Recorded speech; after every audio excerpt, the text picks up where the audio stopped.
everybody, and welcome to unMadeGaming. We are here for the final episode of Island in the Sky, where we either save the island ship or we become melons.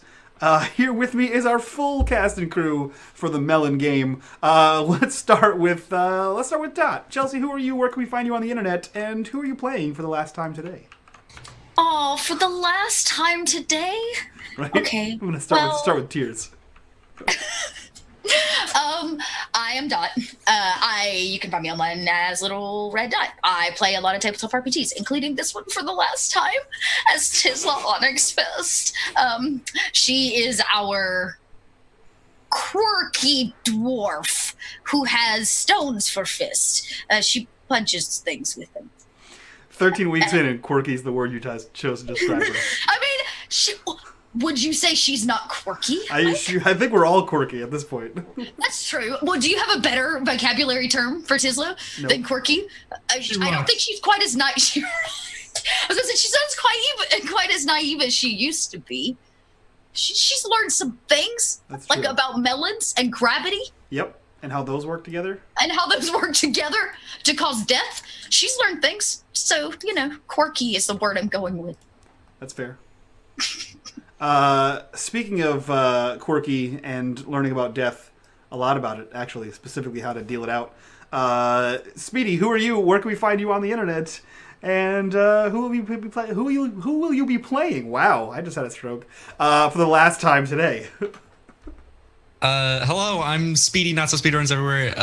And today I am playing for the last time Wesley, the good boy paladin who has been doing his best to help save all of his friends and not hurt anyone ever, and really just wants everyone to be happy all the time and not have to worry and hurt. And everything that he knows has been a lie, other than his brother, who's real, and dead and about to murder us. Yeah, I think that pretty much covers it.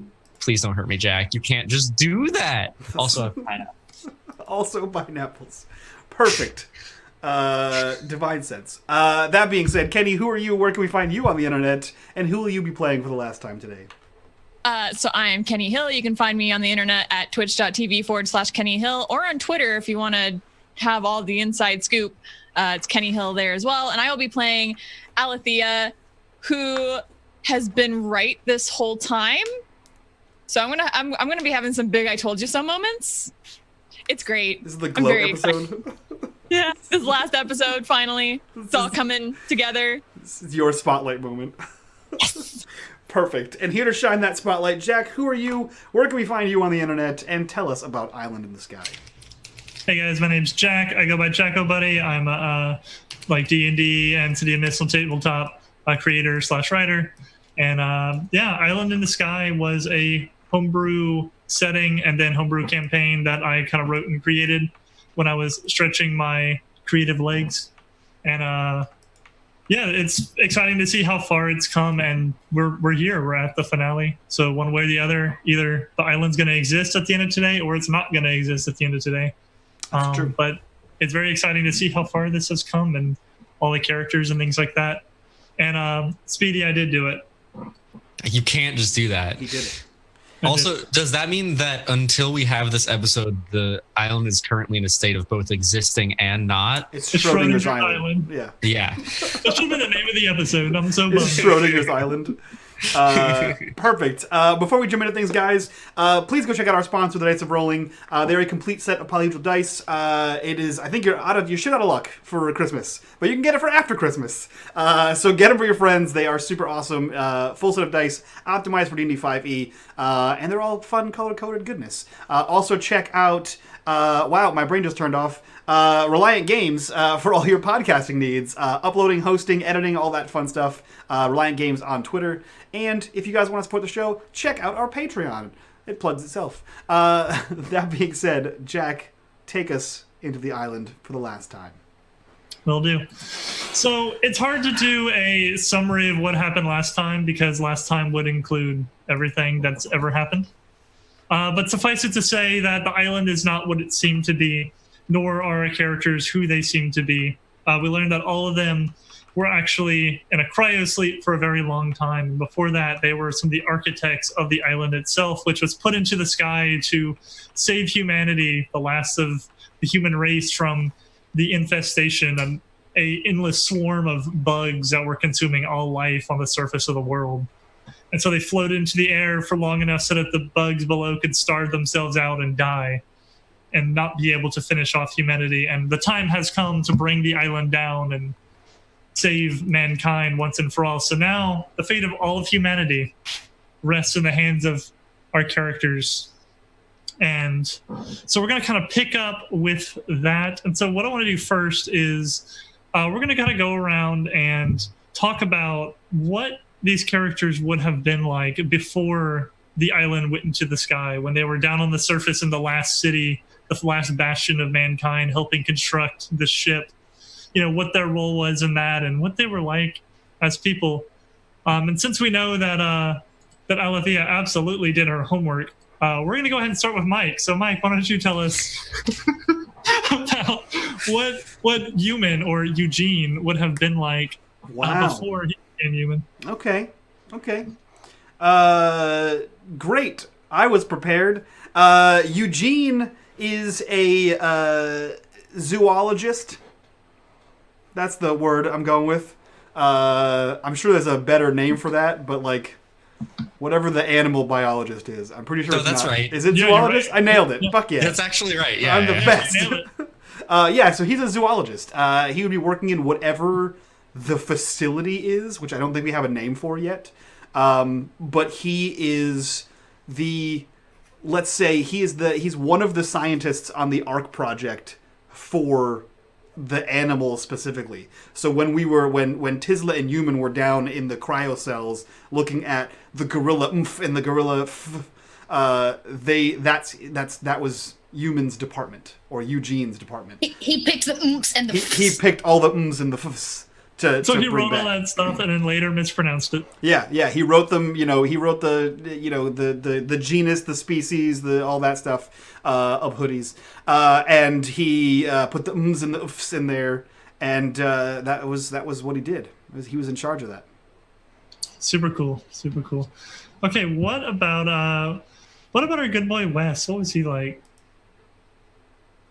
I mean, Wesley was a soldier, but not necessarily by choice. As the world sort of started to collapse and people were drawn towards this last remaining city, this bastion, it became much harder to not be involved in the military and these efforts to save humanity in some way. In fact, it was more dangerous to be just a part of the common population. If you didn't have a useful skill to contribute, you wouldn't be taken, into this arc to be saved. And it was only because of Riken, who had been in the military and had gone through the ranks and built up his own, prestige as a soldier, that Wes was able to join the military and join the same ranks as Riken to be brought on to the project. Before that, all Wes really wanted to do was to make music. He played the piano constantly, just like in parks, in churches, organs, whatever it could be. And he didn't make much money doing it, but he loved it.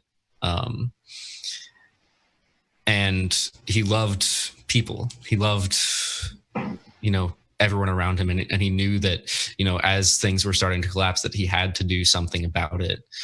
And it was because of that, and because Riken was able to bring him in, he was able to become a part of this project. Very cool. Okay, what about our Tisla?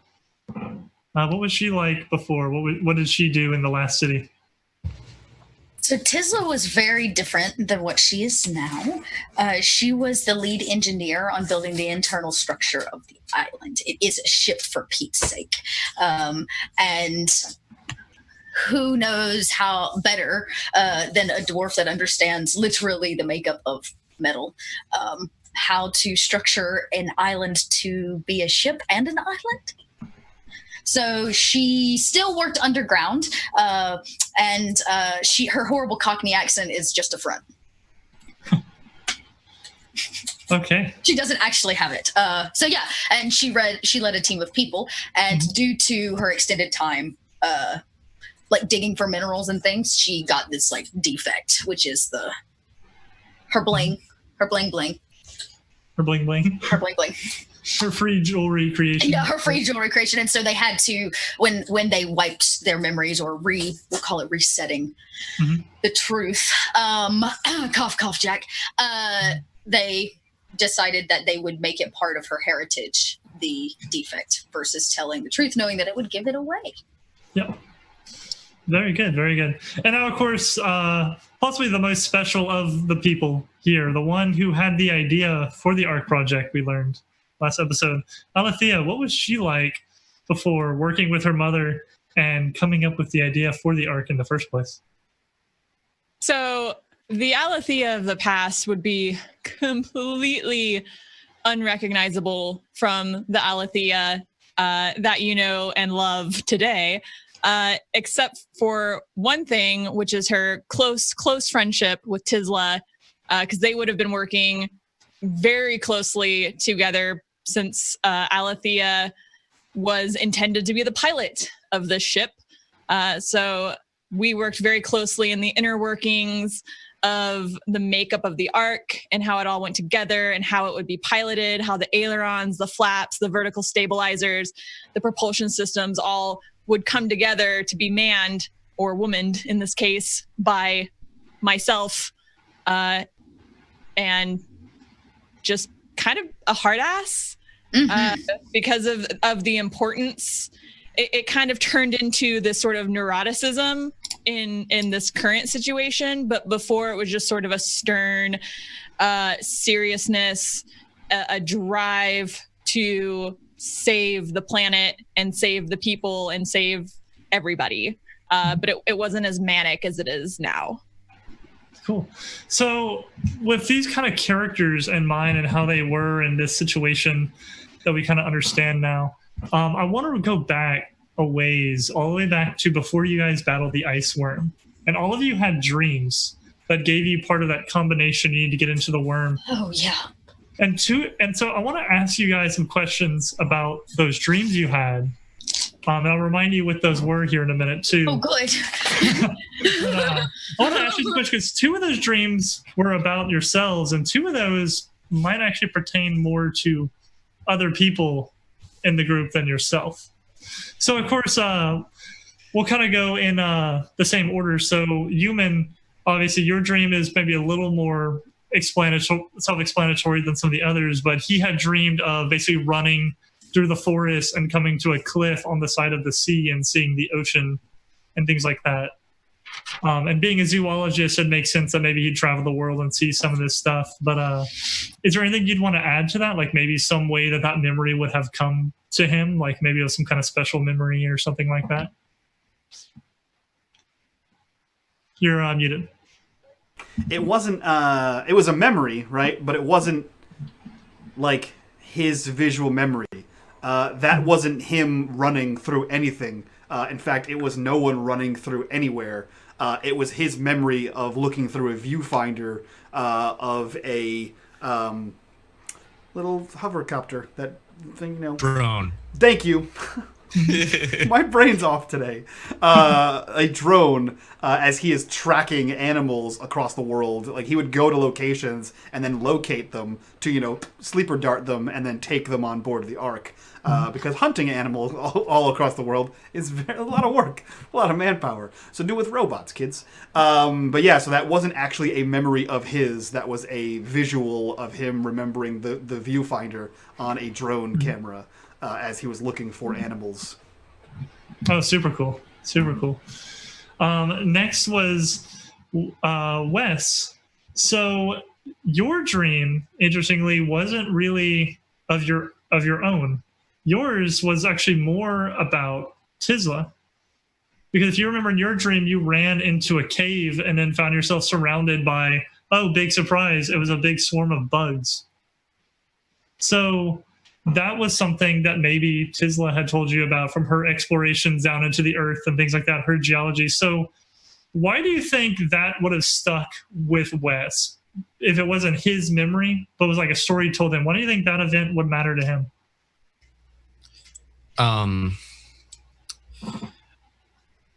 I think that was at the point when Wesley was still on the fence about whether or not he was going to be joining the military.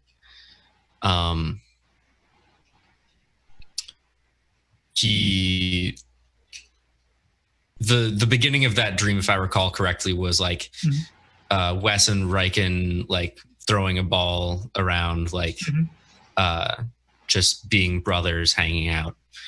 And it was at that time that quarantines were starting to be coming into effect. People were starting to be, people were getting scared. People were getting locked out. And Riken, I think, would have relayed a story of him sort of aiding Tisla on one of these geology missions and trying to protect her through it, and seeing her almost die through this, and relaying that he felt like then more than ever that he knew that what he was doing was important, because this was saving lives and fighting off the hordes and buying us just a little bit more time, and knowing that we can do something, we have to do something. And that, Riken telling Wesley, if you don't join this, they're still going to come, and they're going to get you. They're going to get everyone. And so I think that story is what first impacted Wesley enough to really want to join. Very cool. Tisla, so your dream was actually about Wes. So if you remember, you were a person trying to run across a bridge, which you would now know was people who were not allowed onto the Ark, who were trying to either rush their way aboard or plead with the soldiers to let them on board. So these would be stories that you heard later as this thing took off, but before y'all went into cryosleep, of the things that happened on this bridge when innocent people were left behind because there wasn't enough room on the Ark to support them. So the question I want to ask you is, it's a two-part. The first part is, why would that have stuck with Tisla so much? And the second part is, in that dream, you tried to run across the bridge and go past the barricades, and a soldier fired and killed you. The second question is, would Wes have been the type of soldier that did that? If he was one of those men maybe at the time, would he have taken that shot or not? Okay. So first question is about the bridge and the people. And how Tisla would have felt about it. And the second question is regarding, would Wes have been a soldier? Would he have been a tough enough soldier to have sacrificed people? Or maybe, was he one, or did he not do that? Oh, I see. Yeah. I'm kind of leaving that part of his character up to you a little bit. Oh, my. Okay. Super Best Friend Club. Super Best Friend Club. So I think what is going to, in terms of the bridge, as the memories begin coming, like flooding back, Tisla remembers that actually there was room for more, that a decision was made to not allow certain people aboard the Ark, because she helped design it. She knows how much weight it could have held. And I think that Wes couldn't have possibly been one of those soldiers, because instead he was having to hold Tisla back from forcing her way down to allow the people on board. Because very cool. The importance of her following the larger instruction. Super cool. Okay, and then Alethea, your last one. So your dream was of going into a laboratory and basically seeing your mother just like laying over a control panel, all these systems where she had been just working, just slaving over this system to the point of absolute exhaustion. And then ultimately she had to stay behind to oversee the launch of the Ark and to make sure everything went off correctly. So what was it like for Alethea watching her mother work this hard and basically work herself to this point? And then what was it like having to leave her behind? So with Alethea in the past and understanding how important it was that the mission go off successfully, any measure of sacrifice that had to be made was acceptable. And like the fact that people and certain undesirables were going to be left behind, that there might be people who had problems with that, would not have bothered her at all. I think it would have been very honorable for her to see her mother working that hard and understanding that and knowing that she couldn't go along because she had a greater role to play. That wouldn't have been emotionally devastating to Alethea at all. Okay. Because we all have to make sacrifices in order to be successful. Very cool. And then one other question for Alethea. How did you really lose your arm? So I did not lose it in a laboratory accident with my father. I lost it in a piloting accident when I was learning to fly from a crash that I barely walked away from. And there were a lot of people who didn't think I was qualified to be on this mission because of that being on my record. Oh boy, and now you have to fly the island down, assuming you make it that far. Oh, Yeah. I'm so confident now. I just want to say, okay, Tisla, prior to having her memory wipe, would have understood those laws of gravity and that melons smash when they fall from the sky. So I would like to say that Tisla probably took some internal structural precautions to avoid smashing the dwarves on the interior Oh yeah, of the island. definitely. It's a big ship. I was about to say bare minimum. Maybe not the Underdark folk, but the dwarves will survive. I was fully expecting you to say, I didn't lose my arm at all. I chose to have it removed. And I was like... Damn! That is metal AF. Very nice. Cool. So at this point, having seen what your character saw and all that, these memories and things are beginning to return to some degree to your characters, even as we face off against this dark creature in this room. So it is, from here to the end of the game, up to you guys how much of these old people begin to resurface in them or not, and how much they remember or not. Different people remember different amounts. You might change, you might not. But it is now in your hands as your characters begin to remember some of these things, the memories kind of coming back and being made clear as they think about it. But of course, we can worry about that later, because right now we have a much bigger problem to worry about. Because where we left off, you guys had walked into a large room that had several doors leading out of it.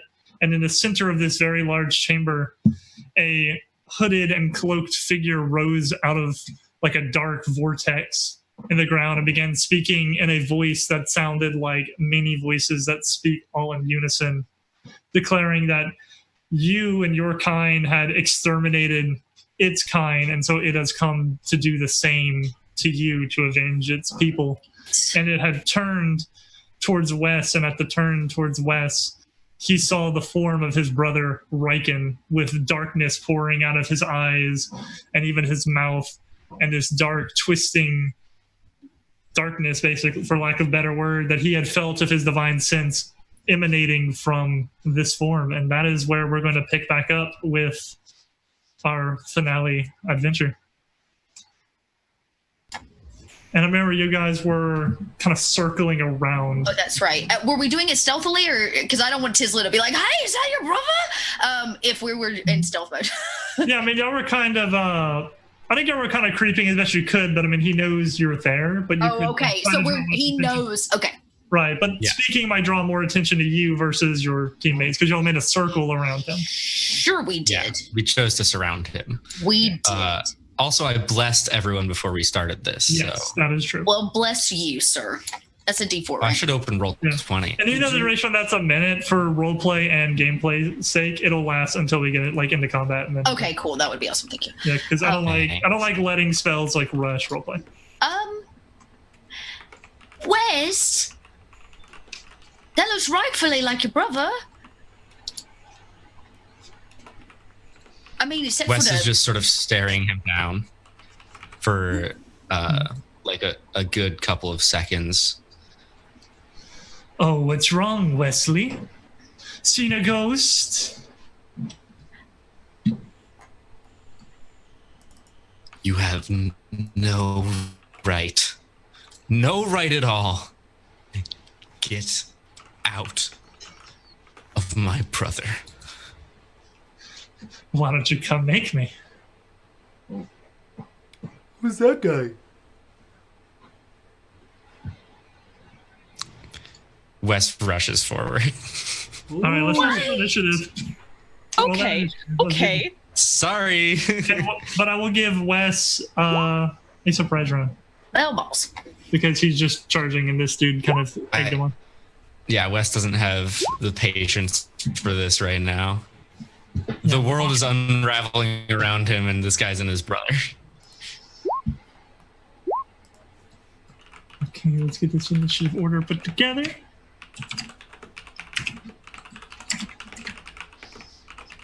Oof, man, okay. So it is human first. Then it is the infested is what we are going to be titling him. Then after that comes between Alethea and Tisla, who has the higher dex. Oh, I have 3, so I assume me? I have 4. Excuse me, man. monk? The monk beats the rogue. And then Wesley will be going last, which is appropriate because he's actually going to be going first with his kind of surprise round rush as he picked this combat up. All right, so you're going to just rush this guy and go chopping? Yeah. Okay, you can go ahead and make your attacks. So first off, Wes is going to cast Magic Weapon. And so behind this bug creature that is inhabiting my brother, this massive broadsword appears that is the exact same one that Riken was carrying the last time that he saw him. Very cool. And so that gets to take a swing at him this round, right? Yes, because of just a bonus action, so you can move and attack. So, okay. All right. So I roll it like as a longsword, right? Yes. It's a longsword with the. You should be able to click on spiritual weapon in your character sheet, and it will roll the attack for you. Oh, you're using magic weapon? Yeah, magic weapon. Oh. Spiritual weapon. You're right. That's what I meant. Oh, Okay. you meant spiritual weapon. Okay. Spiritual weapon, is also a bonus action, and you should be able to click on spiritual weapon on your character sheet and have it'll roll the attack and damage for you. Okay, I thought this was spiritual weapon. This is not what I want to cast. Okay. Gotcha. Yeah. Yeah. So spiritual weapon. Cool. Try again. I do not have spiritual weapon as a spell. That's not a thing that I can do. Oh, no. What you can do? I Magic am going weapon? to do. So magic weapon just gives it a +1 bonus to attack and damage rolls, which is fine, but not what I want. What I am going to do actually is I am going to rush forward at him, swinging, and I'm going to use Divine Smite. Oh, yes. Okay. Yeah. So whenever you hit him, you can expend that spell slot to smite him. Yeah. So that's a 17 to hit. Okay, you come in with your 17 to hit and take a swipe at him, and at the last second, he throws his hand up, and this kind of darkness covers his hand and blocks your blade and deflects it. But you do have your second attack. I swing again. 21 to hit. That is a hit. Nice. All right. And that is 7 points of slashing damage and 8 points of radiant divine smite as Wesley rushes forward and his blade starts to glow with this bright white energy, and you can see the faint outline of what is basically just an even larger sword with insignia on it that is sort of arcane in nature, and the symbols of this military that we were a part of so long ago. Okay, and you're just using a first level spell slot for the smite? Yes. Okay, I need you to roll me an additional 1d8 damage because this is a fiend. So you're going to do some additional damage. Oh, max roll. Max. Wow. That is a 1d4 damage, if I did that math correctly. Okay.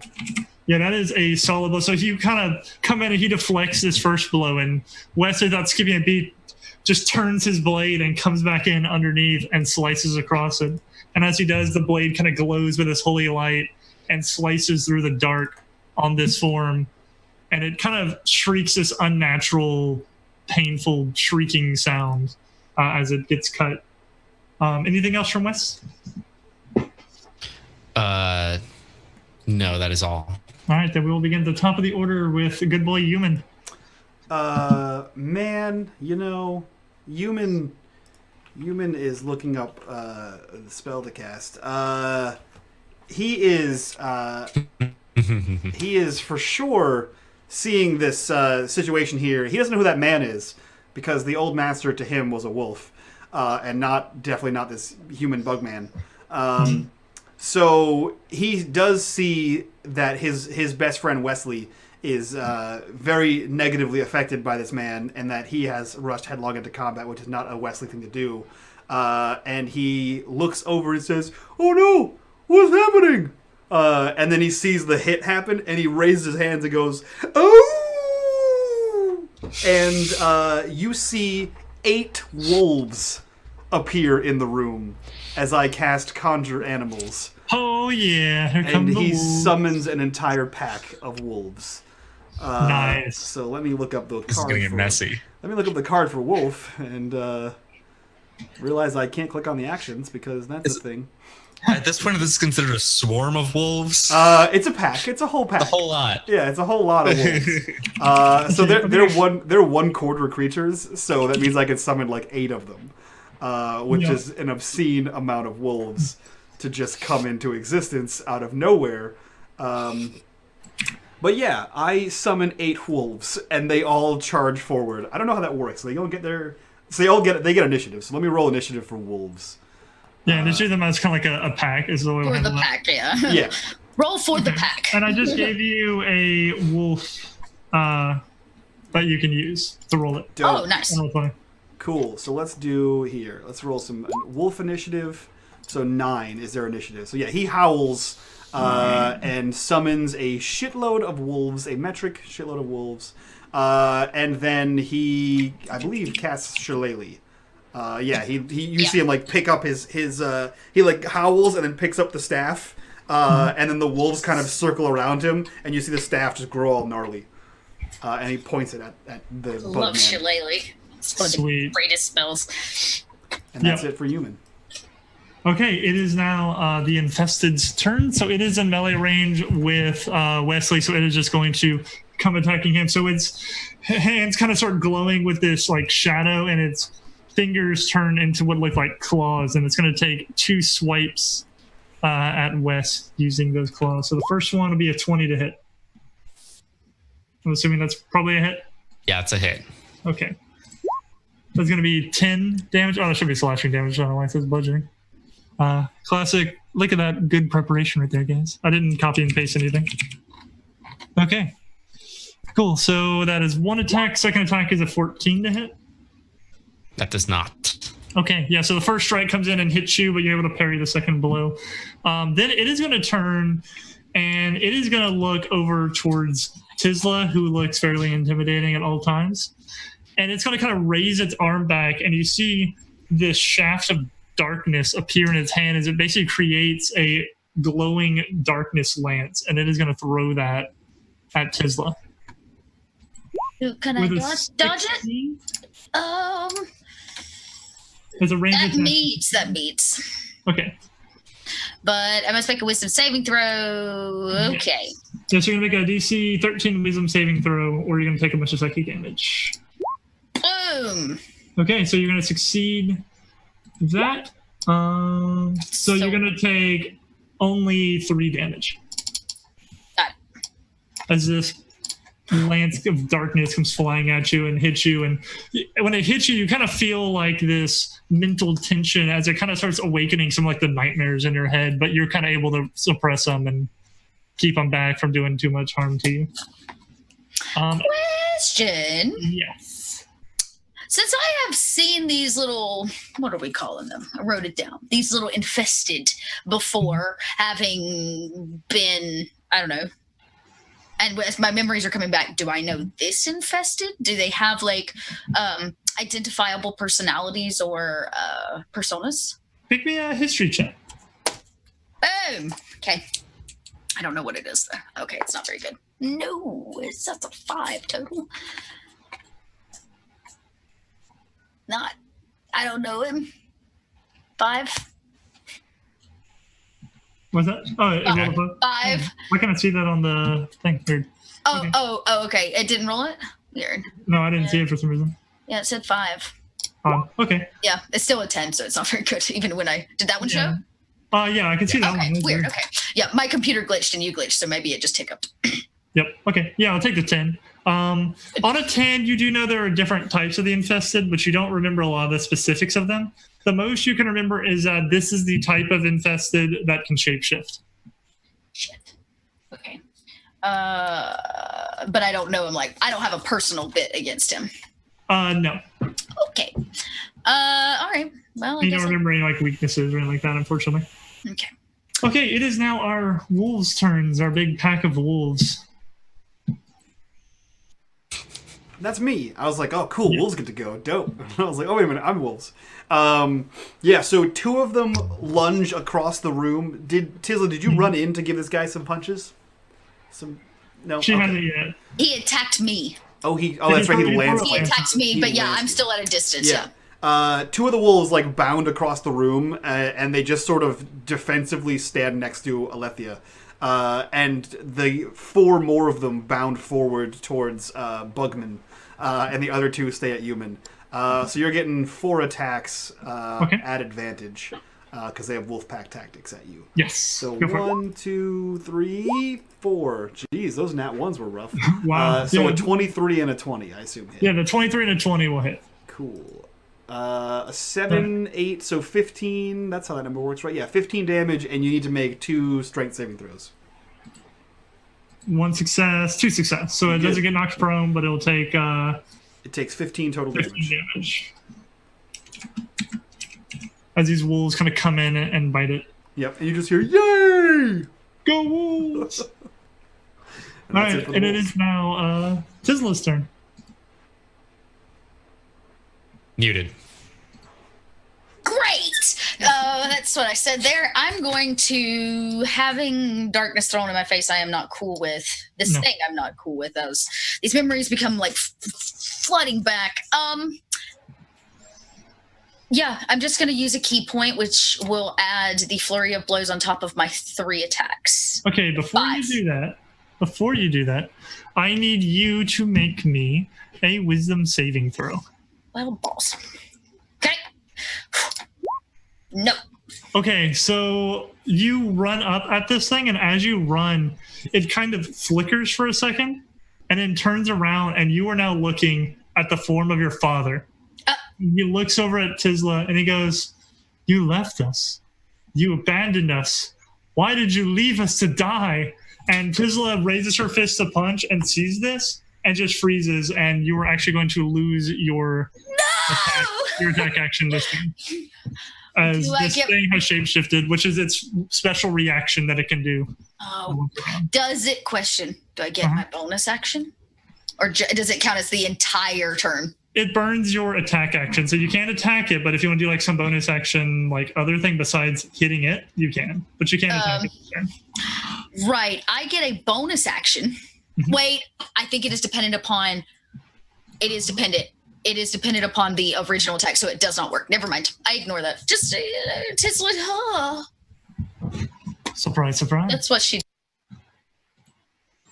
All right, Alethea, it is your turn as Tisla is stopped in her tracks by the form of her father, throwing a guilt trip at her.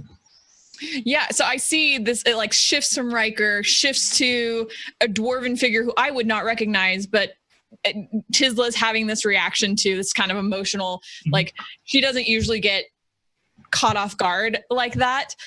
So I want to rally the party in some way. I'm not a bard. I don't have any special abilities, but I'm kind of feeling responsible for this group, especially with all these memories flooding back and like how just determined I was to make sure this mission was a success. And I'm just like, don't listen to it. It's not real. It's not who you think it is. It's lies. It's slander. It's not friendship, not magic, not snacks. Just everything is wrong with this thing, and we just have to get through this, and then we can fulfill our duty and our goals and our mission. And I'm gonna shoot at it and all of that. Roll persuasion first. Oh, okay. Oh, yeah, out loud. Nice. Okay. Oh. Okay, so here's what everyone's gonna get. Everyone, because of her rallying, hey, that thing is not real, and it's fairly inspiring and kind of accurate, and it kind of makes you guys maybe catch on this a little bit. Each one of you will get kind of like a pseudo point of inspiration, but it can only be used to re-roll if you fail the wisdom save against it when it shapeshifts one time. So it's like your chance to be like, oh wait, no, this isn't real. Can we roll? Is that D4 supposed to be rolled with that too? Didn't you give us something there? Yeah, you're blessed. So you get a D4 to all saving throws and attack rolls. Yeah. Well, I need to remember that. Okay. It wouldn't have helped you in this case. It would not, but yeah. Okay, cool.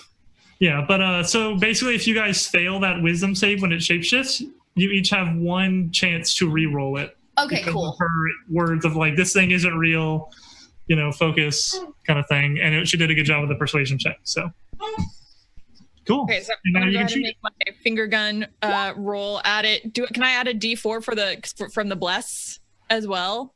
I think it's just saving throws, right? It's attack rolls and saving throws. You can do it for your attack roll then, yeah. Okay. /R D4. That is a hit now. All right, great. Would have been a miss. It wasn't before. Whew. Let's see here, and then roll for our attack. Is it currently engaged with someone? A whole pack of wolves and two people. Yep. Would this be a sneak attack then? Yes.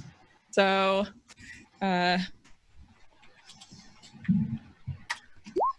he's essentially covered in wolves. Pretty much. Yeah, so you take a really good shot and you catch it like right in the side. So it's kind of like grinning wildly at Tisla as she kind of freaks out from it. And then this shot comes in and just catches him like right on the side, and it kind of yelps in pain. Cool. Anything else from Alethea? No, just get him, boys. Like, let's end this. Speaking of getting him, boys, Wes, it's your turn. All right.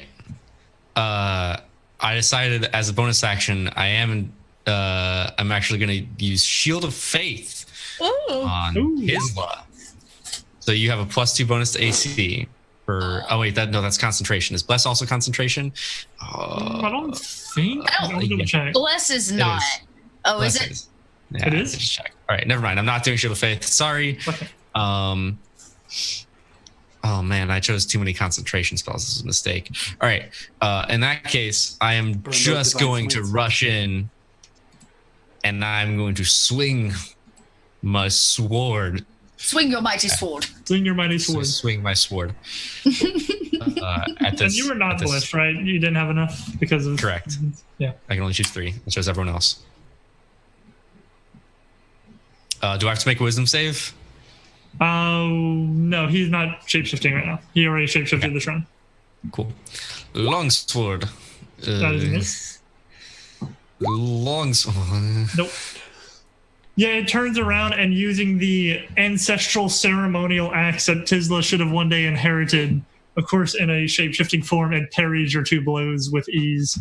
And kind of gets back to fighting. Wait, are we flanking? Is there advantage for flanking? Is that a thing? No, In Theater of the Mind, that's kind of hard to do, so I don't usually, unless you like surrounded by wolves.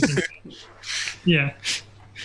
I usually don't okay, that's fair. like plan it like ahead of time. It's like a really distinct like flanking. That's fine. When the wolves knock him prone, I'll have advantage. Can I argue that these people are my pack and they should have pack tactics as well? Wolves don't have pack tactics. All right, it's worth a shot. A for effort. Speaking of A for effort, it's Human's turn. What is this room lit by? It is lit by electrical lights on the roof. Okay, cool.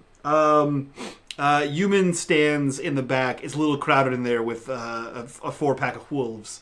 And he like looks down at his hands. Like he has his staff in one hand. He looks down at his hand, and you see like sparks like flick back and forth, like when you're trying to light a Bic lighter. And then you just see his whole hand ignite like a campfire. And then he goes, "Get away from my friends!" And he throws the campfire at this bug man. And I'm gonna cast Produce Flames. All right, I need you to make a Wisdom saving throw with a DC of 10. Oh, he's transforming into me? No, it is the spell failing in the air. 18. Success. You can cast it. I miss anyway. Well, unless a 10 hits him. No. Yeah, you shoot this flame and it flies across the room, but it does work at least, which is good. Yeah, perfect. And that's in your face or something bad. That is that's it for him. Cool. Alrighty, and it is now the Infested's turn again. So let's see. I think it's going to just continue taking chops at West because he's the main one being effective up there right now. And probably the biggest threat for the moment since Tisla is shaking. Here we go. That is a 24 to hit and a 16. Does a 16 hit or just a 24? Just the 24. That's going to be 9 slashing damage. Okay. Okay. Glad you got all the big health rolls. And it is going to turn and seeing this firefly past its head, it's going to turn and it's going to throw the shadowy lance this time over at Human as it throws a lance of fear. With a 17 to hit on Human? 17 just hits. Okay. Didn't mean to do that. So you need to make a wisdom save. Yes. Yeah, 13. Okay, cool. So you only take half the psychic damage, so you're going to take 3 damage from the lance. Cool, so 3 total damage. Yeah, he's rolling really bad on that lance. I do have a +8 to wisdom, so it's fine. Yeah. Whatever. Okay, that is its turn as it just kind of like laughs and taunts and things like that. And it is now the pack of wolves' turns. Cool. I think there was 4 of them. There are 4 of them with advantage on him. So 1, 2, 3, 4. Let's see, the 18 will hit, and that is it. Sweet. The 1 hits. 6, and he needs to make a strength saving throw. All right. That is a success. He so he's going to succeeds. take 6 Yeah, so he just chomps down and takes 6 damage. Awesome. Yeah, they just kind of bite in and kind of yelps a little bit more and kind of shakes a lot of the wolves off. And just like he's getting kind of pissed. Good. Yeah. Oh boy. Tisla, it is your move. You watch Tisla like pound at her head for a second as she like listens to her friend, and when she like smacks herself hard enough trying to break herself from like this fear, she knocks like something, I don't know, back into place or out of place, and she instantly turns and looks at this figure and she goes, "You are not my father. I am Tisla Onyx Fist, and you are simply a shadow of what I was told should be my father." And she's gonna reach out with this like no longer Cockney British accent and just deck him 1. Nice, do it. Actually, deck him 5 times. Deck him 5 times like a monk. That's what I'm talking about. That's what's about to happen. Go for it. Okay. Wow. So 2 nat ones. That's unfortunate. Okay. Does the D4 go to attack rolls? Yes, you can use it for your attack roll if you want to use your bless. I don't think it would help with any of your rolls, though. It won't help with the 11. No. Okay, then don't worry. Yeah, so go ahead and roll the first punch. We'll go in order here. So 20. Kaboom! 9. 9 damage coming in. Okay. And then on the nat 1, I need you to roll a dexterity saving throw. Okay, but I get the D4? If you need it, but you don't need it. Yeah, so you don't trip or anything silly like that. Then you have a crit, so go ahead and roll that. And remember our crit roll, the second dice is going to be your max hit die, or max attack die. Wow, and you rolled 9 on the first, so that's 9 plus 6, so that's 15 damage. 15 on top of the original, yep. 9, okay, I guess I need 11 misses, and then their dex save. Another dexterity, which I don't need. And you save. But yeah, so you're basically swinging so wildly you almost lose your footing twice, but it doesn't matter because you also connect a bunch of times. There are wolves in the way. There are wolves in the way. You're tripping on wolves that are flying. Get out of the way.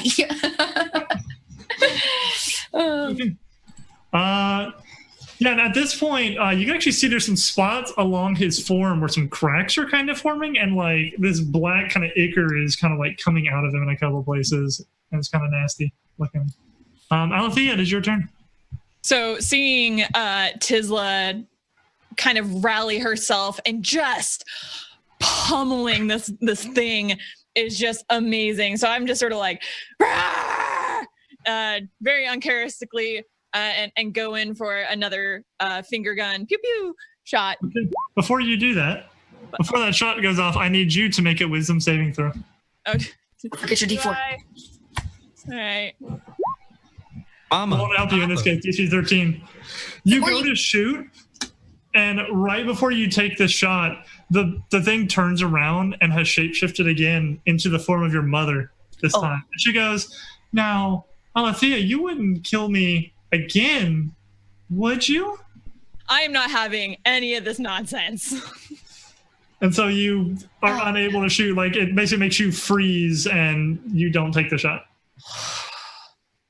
And that is your attack action. Anything else you'd like to do for your bonus action? Flip her off. Bonus action to flip. That's what I would like to do for my bonus action, please. Bonus action, middle finger. I didn't realize you were 13 when you left your mom. Dude, I'm like, Thanks. no, nah. Yep. Okay. Wes, it is your turn. This thing has just turned into Alethea's mom and taunted her. I'm just gonna swing my sword at it again. I'm a simple man. That's a 20 to hit. And then 20, again. The 20 will hit. All right, the 13 won't. I'm gonna use my divine smite once again. This time at 2nd level. Oh yeah. And because it's a fiend, I'm just gonna click it twice because it's total 48. And then the actual damage. So that is a total of 21. Holy damage. Cow. That is a lot of damage. Okay, yeah, you hit that thing really, really good. And as you do, these cracks kind of form across its back. And then you hear this kind of splitting sound.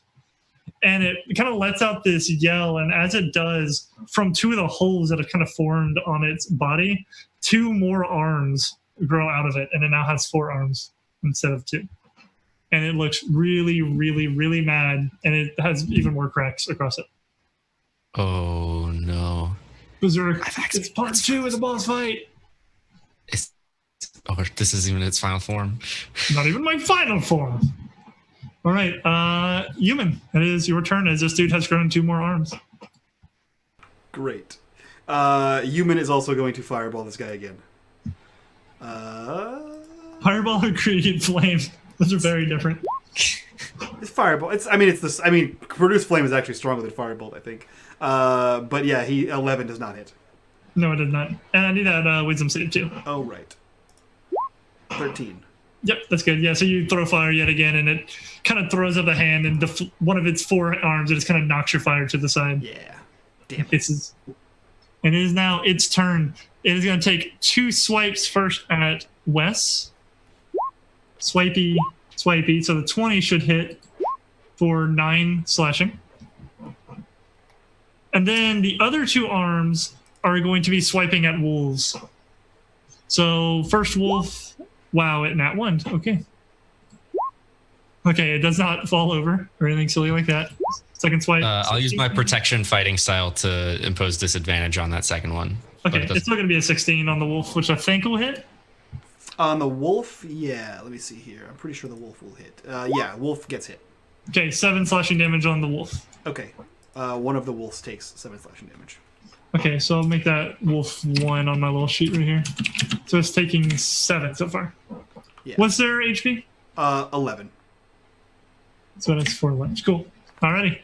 As it slices one of the wolves and it kind of yelps and makes a sad wolf sound that makes you human unhappy. Whoa. And then it is going to raise up now 2 of those lances, one of each set of arms, and chuck them at people at range as best it can. So it's going to throw 1 at human first with a 19 to hit. That one hits. Okay, and you need to make the wisdom 13. Oh, that matters. 1 psychic damage regardless. So you're going to take either 1 or 1. So you're going to take 5 damage from that. Gotcha. And the next one's going at Alethea with a 19 to hit on her. I'm going to use Uncanny Dodge to have the damage on that after my wisdom saving throw. Cool. Go ahead and make the wisdom save. Okay. That's a success. So it's going to be 4. That 9's going to go down to 4. So it's 8, and then you're going to have it. So you're going to take only 4 damage. Okay. 4 damage versus 13 is a whole lot better. And it is now the Wolfpack's turn. Cool. You're gonna get 4 more attacks on Bug Boy. Yeah. So one of them hits. 2 of them hit. The 22 hits 2 hit. and the 19 hits. Yes.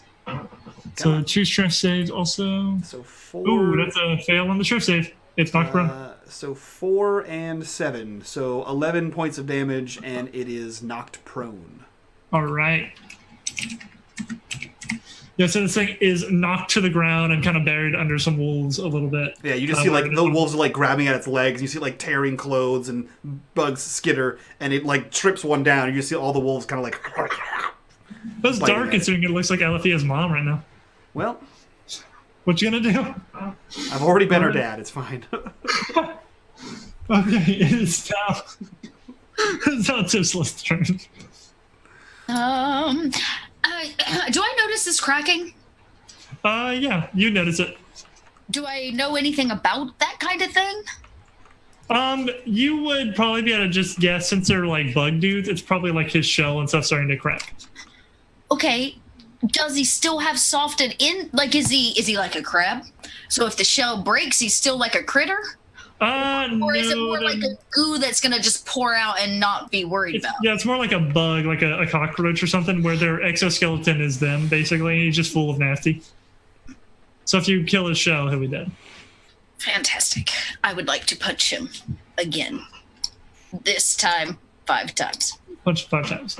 Good luck. There we are. 1, 2, 3, 4, 5. That is on advantage, so that's a miss, a miss, a miss, a hit, and a miss. Yeah, 1 hit. But I didn't add my D4. Add some D4s. Add a D4, so that's 17. Yeah, So I- actually, if you 16 do and that, 15. actually, if you add, well, I think you can do it once, right? Or is it every time? Every attack attack gets roll. it. Oh yeah, for a minute. Okay, cool. So, Yeah, so it's worth it on the 16. So try. So you need a 2. nope. Okay, try the 15. You need a 3. Ah, you had to say it out loud, didn't you, Zach? Or, Yeah. yeah, you had to say it out loud. Okay. 17 are guaranteed though, so that it's 2 hits now. That made it a 17, so that hits? Yeah, because he's prone. Oh, Yeah, fantastic. so that 17 was because of advantage, and then plus 1 would make it a hit. So it's a guaranteed hit with bliss. The first, so 2 hits. 2 Basically, the 23 and the 15. Yeah, or I was trying to 23. the 17 hit. The Correct. 15 Okay. didn't because you only rolled 2. Okay, so there's 10 bludgeoning fist to face, Okay. and there's 7 bludgeoning fist to face. All right, so we got 17. Alrighty. Cool. Anything else from Tisla? No, I guess I'm confused about the roll. Yeah. So you Four had He's the prone, last so you have hit advantage. you did. Yeah, the last hit you did was a 17 prone, and then plus 1 was enough to hit his AC. Because AC. I see what you're saying.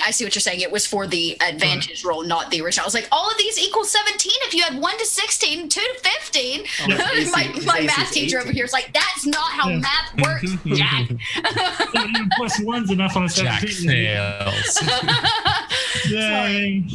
No, that's cool. Yeah, so okay, yeah, 17 total. Yeah, I want to punch through him and rip his guts out. All right, There's so many Alethea. bugs in there. Okay, so prone. My friend is on top of it, bludgeoning it to death with her fists. Wolves are gnawing on different appendages. Yep. It's looking really bad. I wouldn't say really bad yet, but it's definitely like hurt. It's not in a good position. No, it's right. not. So here's my question: as somebody who's shooting things, I don't know if I feel confident shooting into that mess when it's prone. Do I get any sort of disadvantage for that? I think you actually do if he's prone. Right. If you're shooting at a prone target, you get disadvantage. Yeah. Right. So instead of that, I am going to use my whistling blade, which I've been hanging on to still. And I'm assuming I can still use that. And I'm going to slide in there and get a piece of the action. So, yeah, I want to stab it in one of its gooey parts. I want to bathe it in blood guts when it's all done. Gross. Go stab the thing that looks like your mom and its gooiness. Go for it. Well, it's extra angry because it's like my mom worked herself literally almost to death to get this mission on its way. And she's made like the ultimate sacrifice. And it has the gall to masquerade as her. Like, I'm pissed. So I'm going to go in with actually I can use 2 daggers, so I think I'll just do that. Okay. Yeah, go just cut it. Those are both hits. Yeah. Roll them damages. And there are sneak attacks. Oh. Then Only the first one. You only get sneak attack once per round. Oh, really? Okay. I haven't played a lot of Rogue. I need to play some Rogue. I love Rogue. Rogue and Druids, where it's at. Okay, yeah, and you kind of stab in women's gooey parts, and some like more of that black ichor stuff kind of comes out of it a little bit, and it hisses with more pain. and then I would actually like to take my bonus action to disengage because I don't want to be near it in case it gets back up. Okay, yeah. So you kind of like slip back a little bit. Yeah. Okay. Wes, it is your turn. I'm just gonna yell at Tisla, duck, as I try and swing my sword directly down onto it. Wisdom saving throw. DC 13. Oh, hold on. I don't think it's gonna matter, but Hope that you failed. well, it's advantage still because he's prone. But I will roll that wisdom save. That is a fail, actually, so you won't be able to even try your extra attack. But yeah, so you go to swing, and right before you bring your sword down, it shifts into the form of your mom, or at least as you know, the woman on the island to be your mother. No. And she goes, "No, we already lost Riken. Not you too. Not you too." And it just makes you like break out kind of into like a cold sweat, and your sword stops like just short of it. I hesitate for just long enough for 6 seconds to pass. For 6 seconds to pass. About the length of a round. Can I use my action to do something else then, or did that burn my action? Attack action is gone. But you do have a bonus action and a movement action. Okay. No, I don't want to use this. I'm done. Okay, cool. Human, it is your turn. He's getting some fire. So there's going to be disadvantage because he's prone. Oh, I can't do it anyway. Wisdom failed. Okay, yeah. Ooh, that's a nat 1 wisdom fail. Uh-oh. I need you to cast that spell anyway. Okay. Produce flames. 11. Okay, cool. You're going to take 15 fire damage as your spell literally, instead of firing, it just wraps around your arm and just starts burning you and setting you on fire. Man, 11 doesn't even hit my AC. Don't matter. It's on you. It's a touch that hurt. Yeah, so basically because you nat 1, the wind save your magic went like wild instead and just wrapped you in fire, and you set yourself on fire. Gotcha. Wow. Okay, it is now the infested's turn. He's going to use half his movement to get up from prone, and he is pissed. And then he has 4 arms, all of which are going to shoot the bird, and then he's going to take, let's see, he's going to take 2 swings at Wes and 2 at Tisla. So these are going to be at Wes. That's a crit. Oh. So that is going to be what is his damage roll? It was this. Wait, I'm looking at the wrong dice. Oh, an 8. Okay, so it's going to be 19 slashing damage. As like he kind of catches you off guard in this form of your mom, and then leaps up to his feet and just clocks you like right in the gut, and his claw like sinks in a little bit into your stomach. Wes is very bloodied. Yep, and then the second swing comes in, and you kind of move your shield up and block it. Then it turns and takes 2 shots at Tisla. Giving it disadvantage. Nope. Boom. Okay, so it's okay. Second swing. Oh, okay. And a disadvantage on that one, we'll put it, because that one would hit. So at the last second, right before the shot hits you, the shield of Wes comes in and catches his swipe and protects you. Cool. And then he has 2 lances to throw, and again, he's going to throw 1 at Yuman and 1 at Alethea. So here's Yuman. 16 to hit on Yuman. Miss. Okay. And Alethea, 14. Probably a miss. Yeah, that's tied. So yeah. Oh, it's a tie? Ouch. Okay. Okay, and make a wisdom saving throw, DC of 13. Great. Okay, so But I'm gonna have the damage. Have the damage? Yeah, okay, so it'll be 4 damage. Okay. As this lance comes in and kind of cuts you a little bit. And basically when it hits you, it's like filling your head with very dark like nightmares and memories and stuff, and start like to the point where it's doing like mental damage to you. It's doing psychic damage as these lances are striking you. And that is its turn, and we are now back to the turn of the wolves. There are still 4 wolves on him. Good. Get wrecked.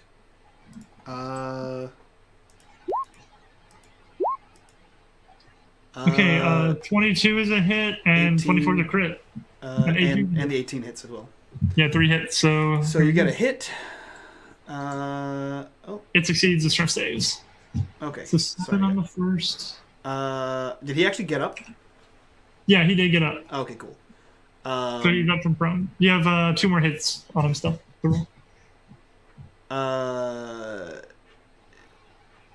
No, he's still down. Hmm? He's still What? down. Tie goes to the attacker. On a DC, it does not. Oh, That's okay. the challenge rating. So he takes 7. He takes another 9. So that's numbers. 16. Right? That's how numbers work. Yeah, he takes 16 and then another. Holy shit! He takes another 13. So 29. Yeah. Actually, yeah, because the damage dice is no, the damage is 2d4 on that, so it's actually going to be 8 that it's going to take from the crit. Okay, so then he takes 29, 33. Yeah, so this is going to be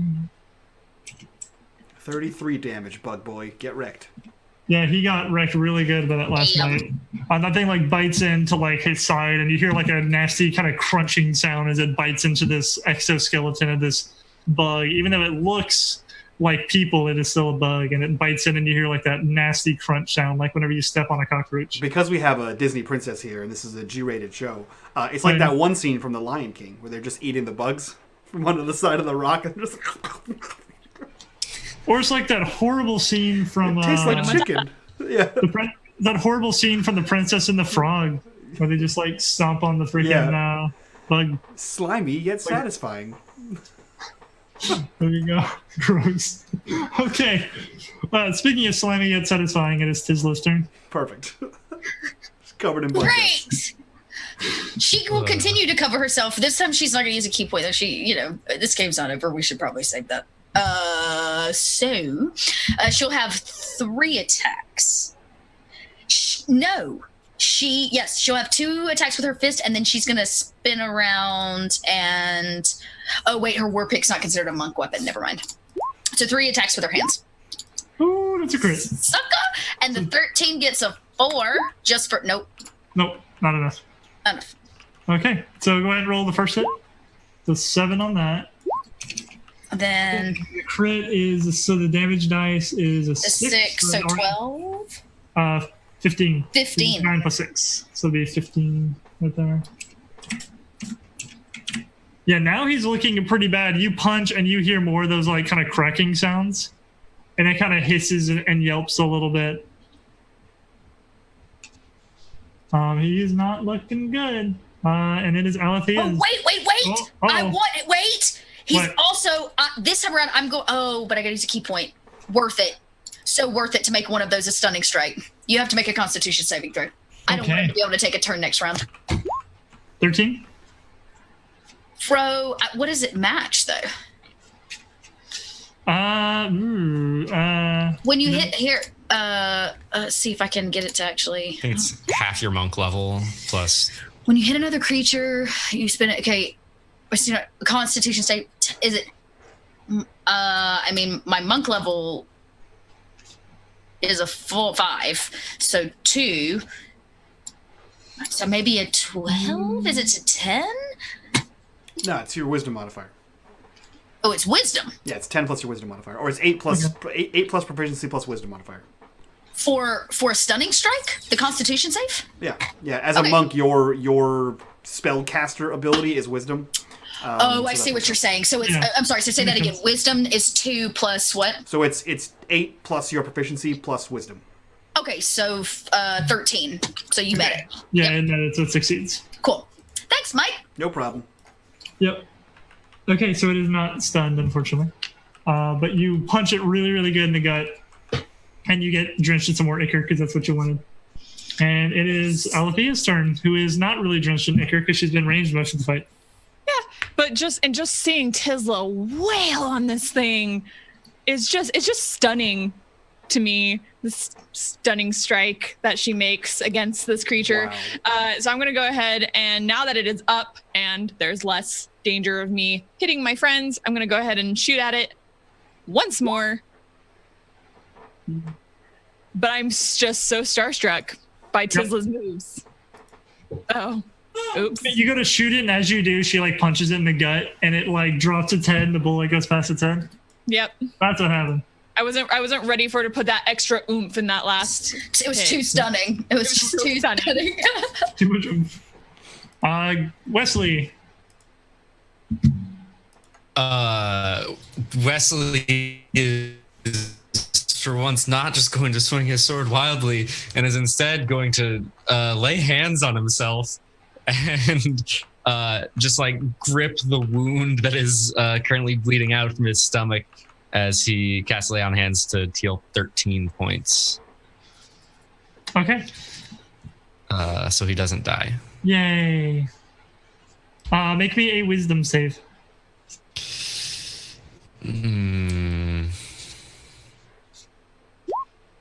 Okay, cool. Yeah, you lay on hands and everything goes good. Don't net one when you're trying to heal yourself. Cool. Oh no. Yep. And anything else from Wes? No, that's it. All right, human. More fire. This guy's standing up, right? Actually, yep, he's standing up. Actually, how bad does my good friend Wesley look? He's looking a little better after he laid hands on himself, but he's still not looking great. Still not looking great? Yeah, I think he walks over to you, and he places a calm hand on your shoulder. He says, "It's gonna be okay." And I'm gonna cast a spell. So let me go ahead and roll you a wisdom. 19. We're good there. And he gives you. Wait, hold on. Extra click. He gives you some 9 hit points. Woo. Great, thanks. No problem, All the buddy. magic Thank you, runs out. human. That's what I'm here for. And I believe that's it for him. Cool. It is now the Infested's turn. He is going to... He's pissed, and he knows he's not doing well. He wants to take somebody with him. And there's a good boy that's not looking too hot, even after being healed some. So he is unloading on Wes, all 4 shots. 19, 25, a crit, and a 24. Damn. Yeah, those all hit. Okay, so 6 damage from the first one. Mm-hmm. Then another 5. Mm-hmm. Then on the crit, that was easy because it rolled the correct 8 already. So another 12. And then another 9. So you're looking at 12 plus 9, that's 21, 26, 32 damage. I'm down. So it just gets really pissed and it just starts unloading into Wes, and you see it just like knock him down to the floor. And it hits and goes, fine, if we're to be exterminated, then I'll make sure that at least some of you are. And it raises its arms and it's going to throw 2 more Lance of Fears. And they're both going at Human because he's casting healing stuff and he ain't cool with that. 12 is probably going to miss Human, I'm assuming. Yes, that misses. Okay, and then I'm looking at 12. Yeah, so he throws them up, but he's so mad, he's just kind of throwing them wildly, and they both just miss. And it is the wolves' turns. Yeah, Human looks at this guy and goes, no! And the 4 remaining wolves, the 2 that were where Human was and the 2 that were where Alethea was, all also charge forward. Sweet. Standing over Wesley's body, and all 8 of them attack this guy. All right, here come the 8. So, 1, wolves there. 2, 3, 4, 5, 6, 7, 8. Oh, that's All right, one we got, hit. like, let's see here. 2, that 3, hits. That one 4 hits. hits. That one hits. And that one hits. So you're taking 18, 25 damage. Ouch. Okay. No! That's my best friend! All right, and 4 saving throws. And he fails. He is down. brought to prone as these wolves tear him up, and he begins to kind of bleed out. And while he is still alive and still kicking, he looks really, really, really bad. And Tisla, it is your turn as this thing is kind of lying on the ground underneath these wolves, just kind of sputtering and on its last breath, basically. 3 attacks. 1, 2, 3. Yes! And he's Nice. prone, so you get advantage. Yep, Oh! those are all hits. Okay. So, another 18 points. 18? That's correct. Yes, 12 and 6. Yeah, 18. Okay. Yeah. So let me paint you a scene for just a second. You basically jump like into the middle of these wolves and you land on top of them and you 1, 2, 3 really hard. And as you bring these 3 punches, you feel more like cracks on him. And some of the black ichor even like kind of comes out of his mouth as you take these shots. And its form shifts again. And this time it shifts into its original form, this kind of brown bug-like creature that you can just see has just like broken shell and open wounds, and it looks really, really, really bad. And it just kind of looks up at you with like these beady bug eyes. And it says, well, congratulations. You did it. Just as we nearly eradicated you, you have eradicated us. Go on, finish it. Do it. And he waits for you to finish him.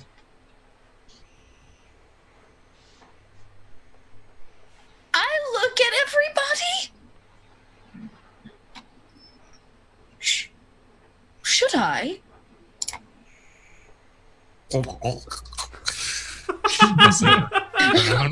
Wes is dying.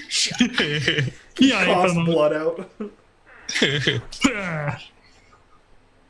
have to do it, Tisla. This is the only way to fulfill our mission.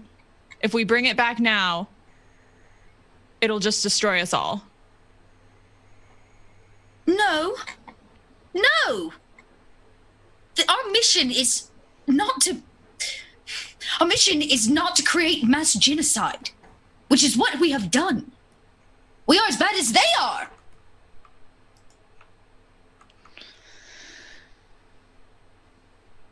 Does it have a throat? A little bit. You're basically fighting Oogie Boogie. It's like a big, well, it's kind of like a big ant dude, is like the best way to describe it. So they got like a little kind of like joint right there that would connect. Question, just for my knowledge, because I honest to God can't remember. Where is the cryo room? That was back in the archive space. So that it's a ways away, is what you're telling me. Yeah, it's like a couple rooms away, and it's like 3 floors up in the library. I was gonna keep it. For the sequel. Yeah, just for Eugene. His name is Eugene, right? Yeah. Okay. All of you are like, No, he's just like not responding to it. Eugene. You're right. That was just his reaction. What do you remember? You put all the creatures in those pods upstairs to keep them safe, yes? Even the ones that human. Yeah. I know there was someone else here. Yeah. No. Do you remember? No. What? Do I remember what? I'm sorry. Do you remember putting all the creatures into the pods? No. They were already there when we found them. I go back to Alethea and our dying friend. I just don't think it's right. In a single swipe, I will obliterate this entire race. For the record, we don't know that that's the case because they were not indigenous to our planet in the first place. They came in on a meteorite, which theoretically broke off of their home planet and made its way here. So they could exist elsewhere in the universe, but they're not meant to be here. They're not meant to be here. Eugene can't help us. We always knew that memory degradation was a potential side effect of the cryo state, and none of us know how to operate these things. That so you even literally if turned him into a wolf for years. That's true. He's probably not going back. He literally lived as a wolf for like 100 years while you guys were snoozing. I wasn't snoozing. I'm a dwarf. I've lived forever. I'm like 100-ish. Okay. Okay.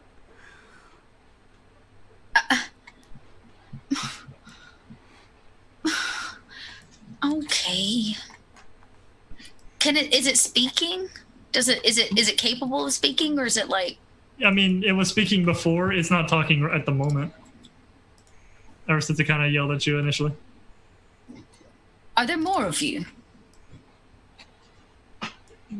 Where? Here? No. There are more out there. I don't know. I have not heard my people in a long, long time. Yes, I know, because you've been on our planet, destroying our people. Ah, you mean through the stars. Sure. That's how you must refer to it. I honestly do not know.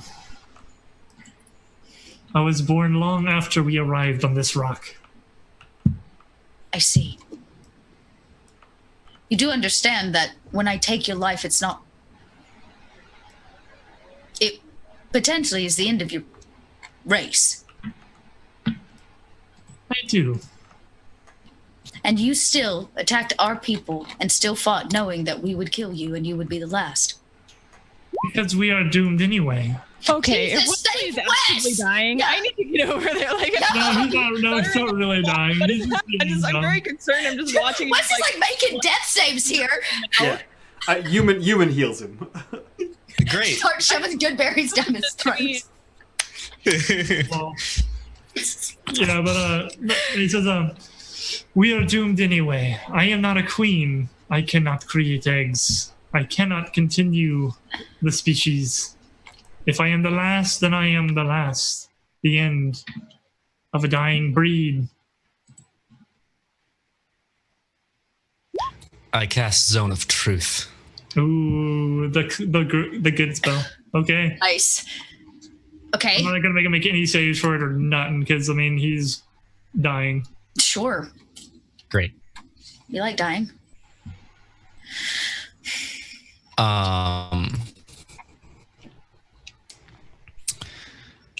Are you... If we were to let you live, what would you do? If we were to let you live among us. Yes. Where would you go? I would not as an invader, as a. Yes, I would seek any remnants of my race. Perhaps somewhere an egg still lies or a small colony still breeds, but I fear the chances are very low. I have not heard the inner voices of the surface in many, many years. And would you ever return? If I found my people, we would someday return and seek to feed again. It is our way. It is our nature. I'm appreciative of these facts, but I cannot let you destroy our people again. May you go in peace back to the stars. And I'm going to grab his whatever considered the head and just crack the neck. Yep, and as soon as you do that, he just drops and he is dead. And you guys are in this big room, and there are some doors in this room with little signs next to them, which you have never really read before. But the signs have labels on them, or have names on them. There is a door labeled Wesley, Alethea, Tisla, and Eugene.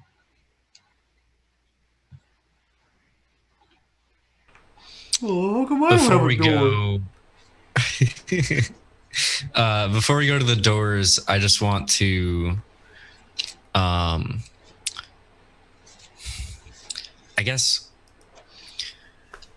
Wesley kind of, he remembers from before, he knows that the goddess as he thought of her wasn't real, but for some reason, some part of him still wants that theology to exist, and he performs last rites on the infested. Roll me a religion check.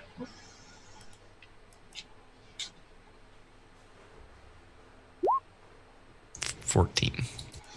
As you perform these last rites, even though you know that the goddess as you knew her and called her is not real, you do these last rites, but you still feel this peace that you've always known come over you, this life that you can't place it, but maybe the goddess isn't real, but maybe there is something, because every time you've said these prayers, you've felt something. There's always been something there. So even though you know that she is not there, you still feel something. You just don't know what that is. But you still feel a faith of some sort. And you perform the last rites very well for this creature. May you find peace in another life.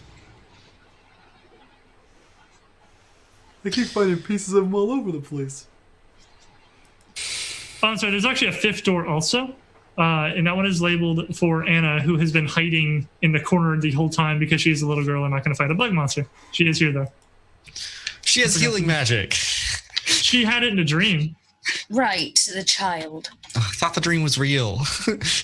I mean, we don't know the I dream. thought it was a memory. It was I don't know it's real like anymore. a memory, but not necessarily. So we have these doors with our names, and we will let Yuman go through one of the doors as well, because that's only fair that Yuman gets to participate. That's fair. And I don't really know what waits for us on the other side of these doors. But this could potentially be the last time we see everyone together. So, Oh man, I gotta go in the all alone? I think so. Althea, with your memories coming back fairly well, you will notice too on the door something that pops out to you is there's like a panel you would put your hand on to open the door. And you would recognize that these locks are synchronized, so each one of you has to go to a door. Yes. So these doors work much like the key that led us to the heart of the island. We have to all be pressing on these panels at the same time in order, so we definitely can't go in each other's doors. Man, what good foresight to label them so clearly. Good job.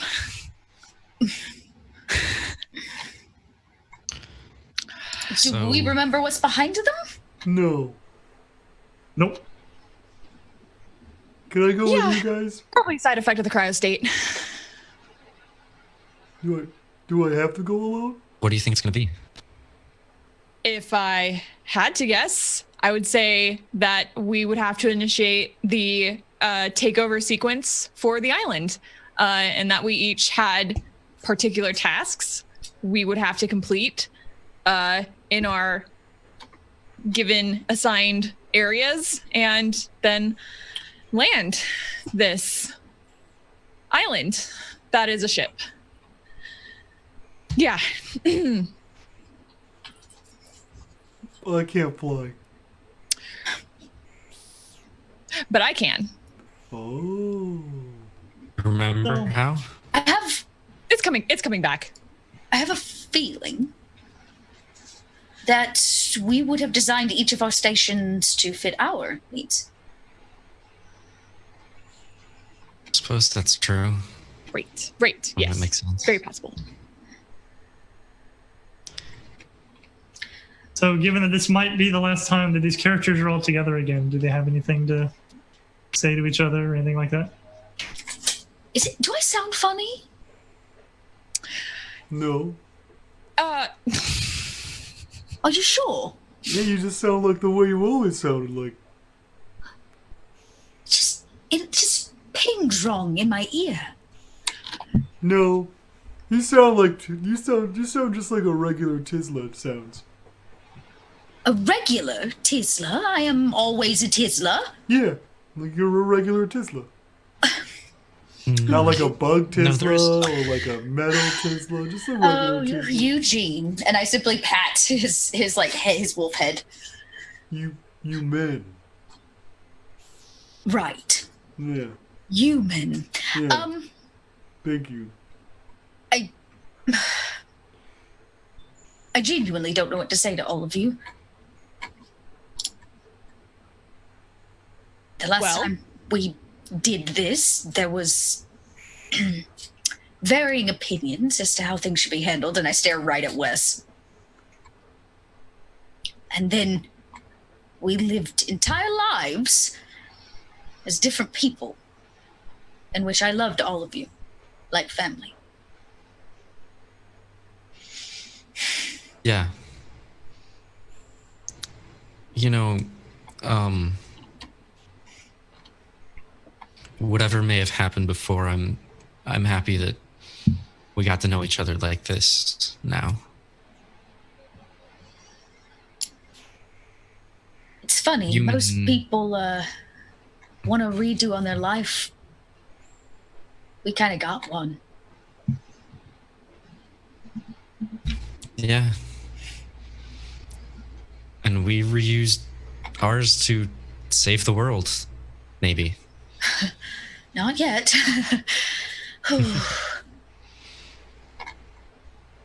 Yeah. Human, thank you for finding me and for, I don't know, dragging me along on this and, you know, being a friend. Thanks for saving me from one of your dads. Of course. Anytime. Why are you guys so sad? We're just gonna go in the door and then we're gonna come right back out. That's how doors work, I figured out.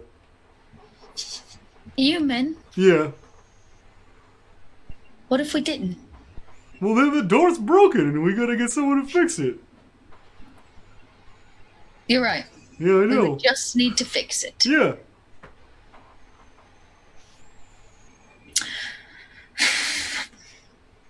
Perfect. You guys want a snack? Only if it comes from your pocket. Yeah, it does. He just pulls out a satchel and opens it, and there's just a bunch of berries in there. You guys want them? And they're huge, obviously. They're like plum I was going to say, sized. yeah, Tisla takes one. Yeah. There you go. Okay. Still don't have a door. I guess I'll go to this Eugen. Right. Eugen. Can we have a last huddle? Just spelled yours wrong. Yes, huddle, please. Yeah. I want to huddle. Yeah. Can we have a huddle? Yay! It's huddle time. And This I is get the in here too. best. Oh, huddle. Oh yeah, hold on. And he picks her up and like puts her on his arm like a parrot. Come on in. Okay. You're too little for a huddle. You all have performed so admirably and beyond my expectations with the circumstances that we were given, and the odds being so stacked against us in ways we never could have conceived. And I just want to say that I'm really proud of all of you, and that we worked so well together. I couldn't have asked for a better team to be working with. It's been a real honor. You guys are Couldn't my have done favorite without pack. I hope we're your only pack. No, I had actual wolves. Remember? Oh, I was a wolf. right. Yes. Yeah, that's okay. Sometimes you forget. That's fine. How forgetful of me. Yeah. My dad was a wolf, remember? Correct. We'll work on that later, hopefully.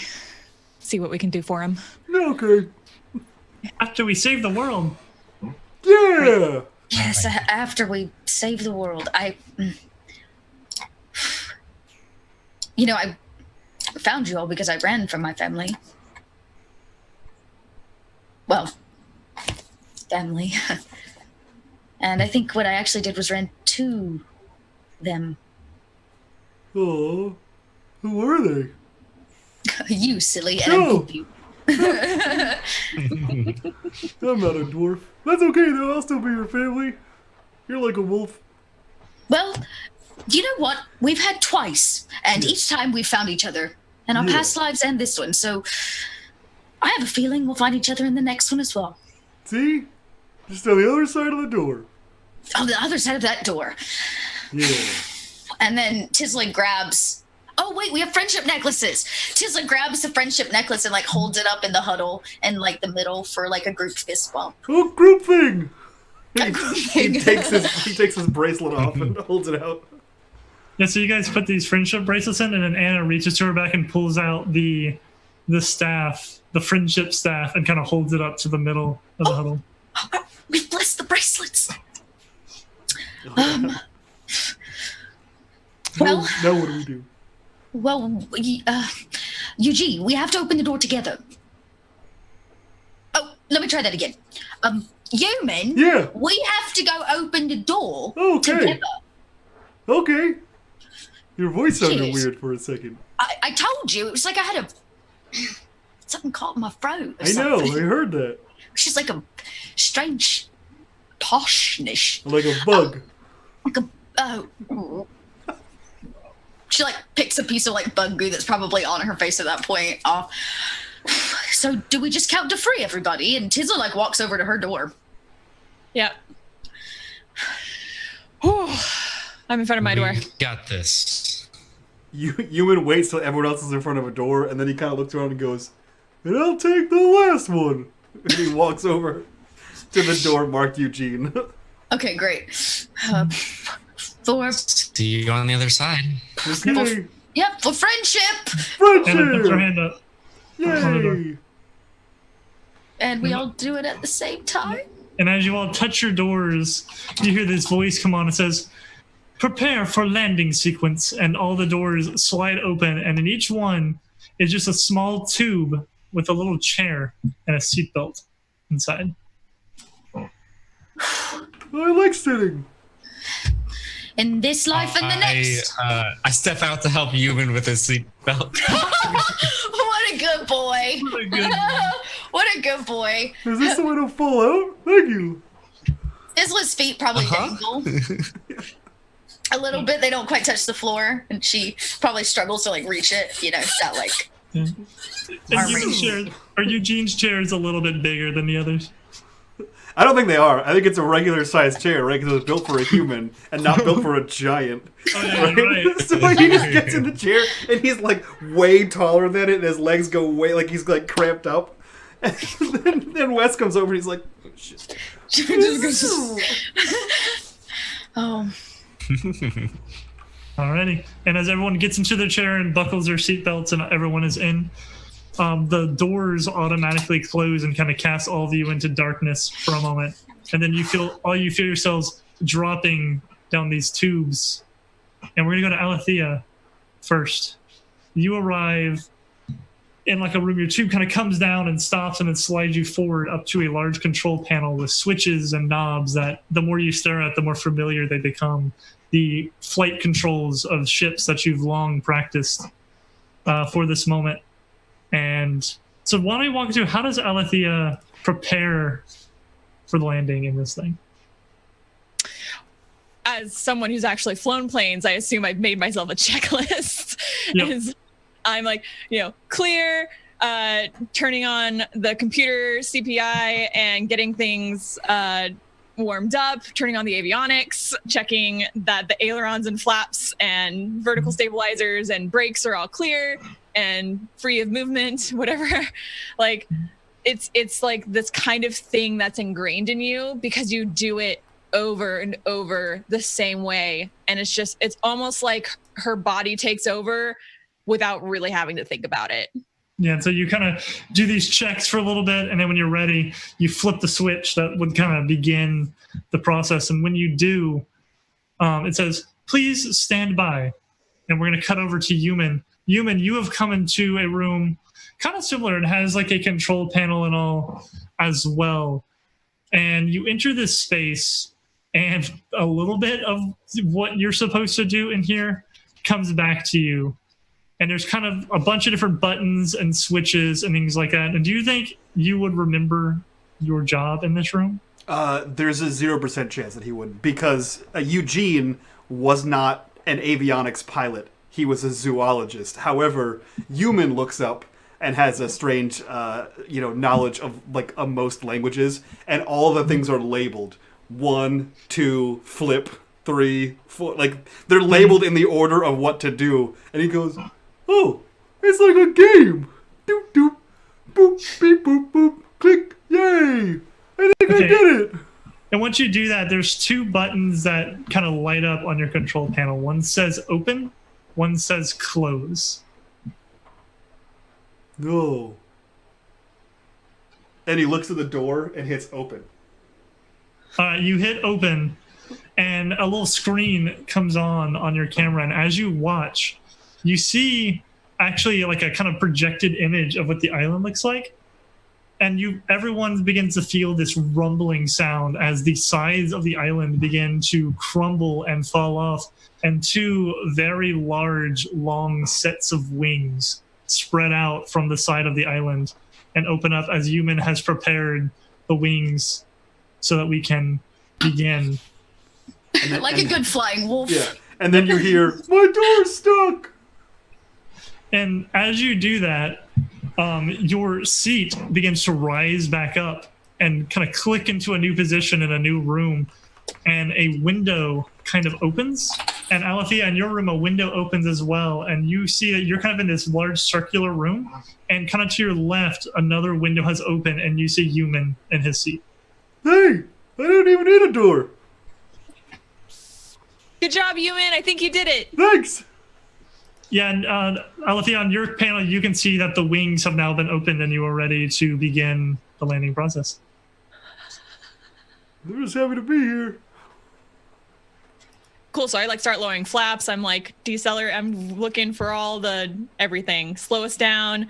Make sure we're heading into the wind. Everything. Lowering the landing gear. Yep, and as you do that, you notice on your panel there is actually a warning light with an error code on it that you recognize to be like an engineering error code. And that's when you remember you have a little phone to your right that you can use to contact engineering in the case of issues like this. Which? What was Connect that? me. Operator, please. That's pressing whatever button to activate the intercom to whatever, get a hold of Tisla, who I am assuming is down in engineering. Yeah, you pick it up, and sure enough, as you do, Tisla, you are in this large chamber with different like valves and levers and buttons as well. And you hear this click as the intercom clicks on in this chamber. Hello. Tisla, can you hear me? Yes. Okay, so little snag. I am getting some sort of error message with the fuel tanks. Was it the fuel tanks or was it the propulsion? Whatever y'all want. I'll let y'all take the reins. Great, you tell me. Cool. I think it's propulsion. Okay. She goes, well, do I know that system? You made it. So. Well, do I know which one in the space it is? So I guess yes is what you're telling me. Okay. Okay. She goes, okay, all right. Well, then that's this one. And she walks over to this machine that's clearly possibly powered by, I don't know, some kind of coil type mechanism. And it's there. It seems to be functioning okay. And she like bangs on it one really like good time on top. Just it's a little rusty. Does my light shut off? Does my error message go away? Yeah, she's kind of like banging on it. So you hear like this banging noises in the intercom and such, and then the light clicks off. Good. Yeah, I think we got it. I think we're ready to go. Right. And she says, oh, wait, hang on. And she does this routine, her monk routine, where she like, instead of like pulling levers, she's like karate chopping them. So she turns like cartwheels and she's like hitting a couple with her feet. And then this one gets a few punches and there's like a couple levers there. And she and Karate Kids her way through turning the rest of the engine on. Awesome. Yeah, and after you get this engine on, you would know to get back in your seat and fasten your seatbelt for the landing process. And as you do so, you two are brought up and kind of clicked into a new spot. And you have a window where you can see into this kind of round chamber as well, where the center of this chamber is dark, but you can see across and see Human kind of across from you, and you can see Alethea in her main pilot seat kind of between the two of you on that side of the circle. And you are prepared, and Alethea, you are prepared to begin trying to land the island and lower the, you're obviously not in landing yet, you got to go down first. Right. So I am definitely throttling back the engine because we're not going to need as much power. So we're losing altitude. I've got my little altitude indicator. It's ticking down from, I don't know how high we are, but like lots. Very high. Really high. So we're really throttling that engine back and just kind of slowly descending. And I'm trying to make it gentle because we have the whole population or most of the population of the island has evacuated into these bunkers. Mm-hmm. And I'm sure there are some safety measures for them, like dealing with like G-force and like gravity shifts and things. But I don't want to kill anybody unnecessarily. That said, as you begin to do that, you do actually start to realize you have to go to a certain degree faster, because as you watch, you can see the level of magic that is left in this island. It is dangerously low. So you kind of have to calculate your speed to where you can get down in time. So you're not going too fast, but you're having to move more than maybe you would want to, as time is very, very, very short.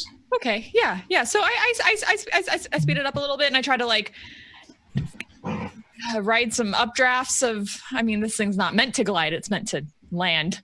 Exactly. So I'm just doing the best I can. And as you do that, you begin to feel it shake more and more and more as you enter the kind of storm wall, if you remember that it would prevent people from going down to the surface. And it begins to kind of slam against the island and push it around and cause all kinds of turbulence. And at this point, we cut to another room where Wes has entered into. And Wes, you have, how much would your character remember of what he's supposed to do you think? Most of Wes's memories have been focused around the people who he interacted with. A lot of the technical knowledge has not quite come back yet to him. Okay. He remembers like who Tisla was before and who Eugene was and Alethea and her mom and everything. But the technical knowledge of like, I don't remember the bugs that much. Like, I don't remember I don't remember like making this spaceship. I don't remember most of that. Okay. Yeah, so you enter this room and you basically have lots of different buttons and switches and levers and things. And you see pictures on here that relate to some words. Like you literally see a picture that relates to the word missile to you and things like that as you look at weapon systems. Mm-hmm. But luckily for you, there is something in this room that jumps out at you and you realize is important. In the middle of your control panel is a single red button. And you distinctly remember the dream when you were the only one that reached the end of the corridor. And there was that red button, that exact red button that you jumped up and pressed at the last moment. At the last moment. I just have to wait. Yeah, so you wait for a while and watch the button. And then you feel when the wings burst out, but nothing happens. And you can tell that from the pressure that altitude is being lost as she descends. And then you begin to feel that storm hit the island and shake the island and rattle it. And as this happens, some alarms begin to go off in your room, and this button begins to flash. I'm holding out for just a couple more seconds. Mm-hmm. I know it's flashing. I know it's ready. My finger is on it. I'm holding. And at the very last second, I push. All right. And as you hit that button, you also look up and you have a projection screen of what the island would kind of look like. And as you watch, a dome of blue energy bursts out around the island and forms a shield that was created to help you pass through the storm wall. And as the moment you hit that button, everything smoothens out and evens out, and the turbulence stops. And as you do that, your seat also rises up into a chamber, and you pop in straight across from Alethea, and you can see her in her pilot seat, and you can see Yuman and Tisla in their spots as Alethea pilots. And when you hit this shield, it's a good thing you waited, because Alethea, your magic fuel is dropping even faster. So now you're forced to get down fairly quickly. So Tisla's giving you the like. Hey everyone! Olivia, why are you so quiet and still? You're back. So, because deep in thought, but I'm thinking, okay, so we have this magic shield, and it's buffering the storm that would have kept ripped us apart if we'd gone through. And I'm like, okay, now's the time to really try to drop some altitude while we still have this shield kind of buffering us. This seems like the safest time to really lay into that landing and really stick it, so to speak. I think it's even blocking the wind. Walk away from's a good landing is what I learned as the pilot, even if you lose an arm or 5, which is fine. Oh wow. Yeah, it's fine. So I really kind of lean into the fact that Wes has gotten us this magical shield, and that we have to kind of take advantage of it. Okay. Yeah, so you're going, and then you hit a certain altitude, and suddenly your chair turns you away from the control panel, and a door opens towards the middle of this chamber, and you hear an intercom come on and says, "Please activate landing device." And as you do this, a light turns on in the center of this circle. And as you watch, a door opens from Alethea's chamber to the middle of this room, where there is a single lever in the middle of the room that you can pull. Cool, I go for it immediately. Yes. Okay. I unbuckle my seatbelt and I'm like, boom, bang, let's activate this landing gear. So you run over and you grab this lever, and it's one of lever, and it's kind of like those train ones. You have to squeeze the handle and a couple things, and then you pull it.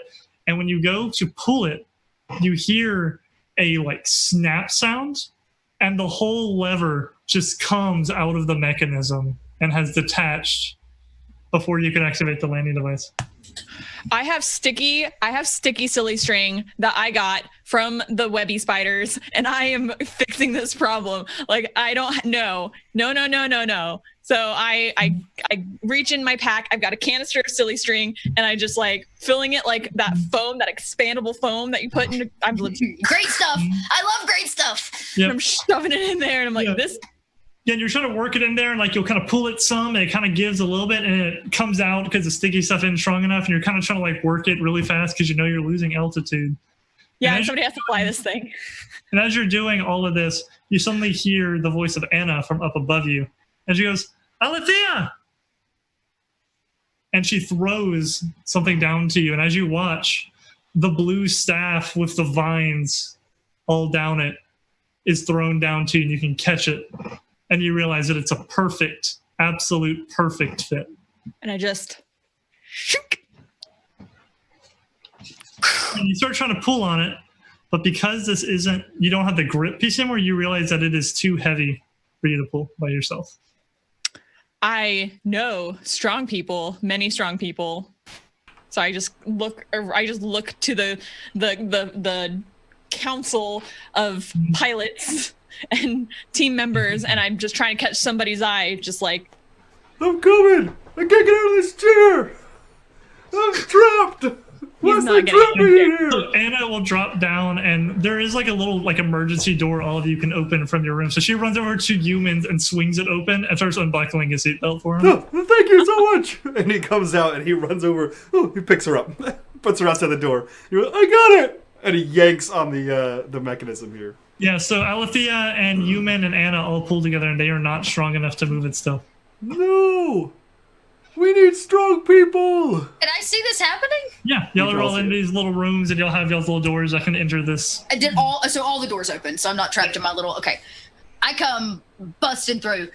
Did somebody say strong? Yeah, I did. Come and help. And you grab it too, and all of you pull together, and it starts to budge, but it's not quite enough strength. Wesley! Wesley Friends. busts open that emergency exit on his capsule and runs over and just like puts his arms like around everyone to just like we're just pulling in sequence and just drags for that last inch. On 3, everyone. 1, 2, 3. Yay! All right, and as you'll yell 3 and you pull it, and it locks in where it's supposed to lock. And you all hear like these sounds as these landing devices deploy. And then you feel only a couple seconds later, like this boom, as the island stops and slams into wherever it landed. And all of you are thrown down onto the ground. Are we dead? No, I'm not dead yet. how much falling damage do I take? Because that's a legitimate question, I A guess. story amount. Okay. Okay, cool. So what do we do now? Now we have to see that we actually landed on land and that we're not going to sink into. Do I know what an ocean is? I feel like I remember what an ocean is, like a big body of water. And Oh, that's a lake. Y'all can't see anything from in here. Y'all are in like this Right. little chamber. right. So, Okay. So can we go to like our console with that showed like the thing with the screen that had the outside view? Yeah, so you'll start to head over to there, and as you do, everything goes dark and the ship powers off. Oh, We no. could get, can I punch through? Is there a way to punch through? Whoa, whoa, whoa, whoa, Human whoa, holds where his we hand at? up and lights a fire. I Okay. got it! Do we know Well, our way out? Yeah, so as he kind of does that, suddenly the round floor with the lever that y'all were all standing on begins to rise. Oh, And the roof opens, and y'all are now rising up what you can see to be a long tunnel with a light at the top. Oh, look at this! So at this point, Are you sure we're not dead? yeah, well, Long tunnel, light at the end. Yeah. I know how the He story goes- goes. He goes, trust me, this is my hole. I know I built it. Yeah. I remember. So before we reach the top and see what's out there, I have a question for each of you. Oh, no.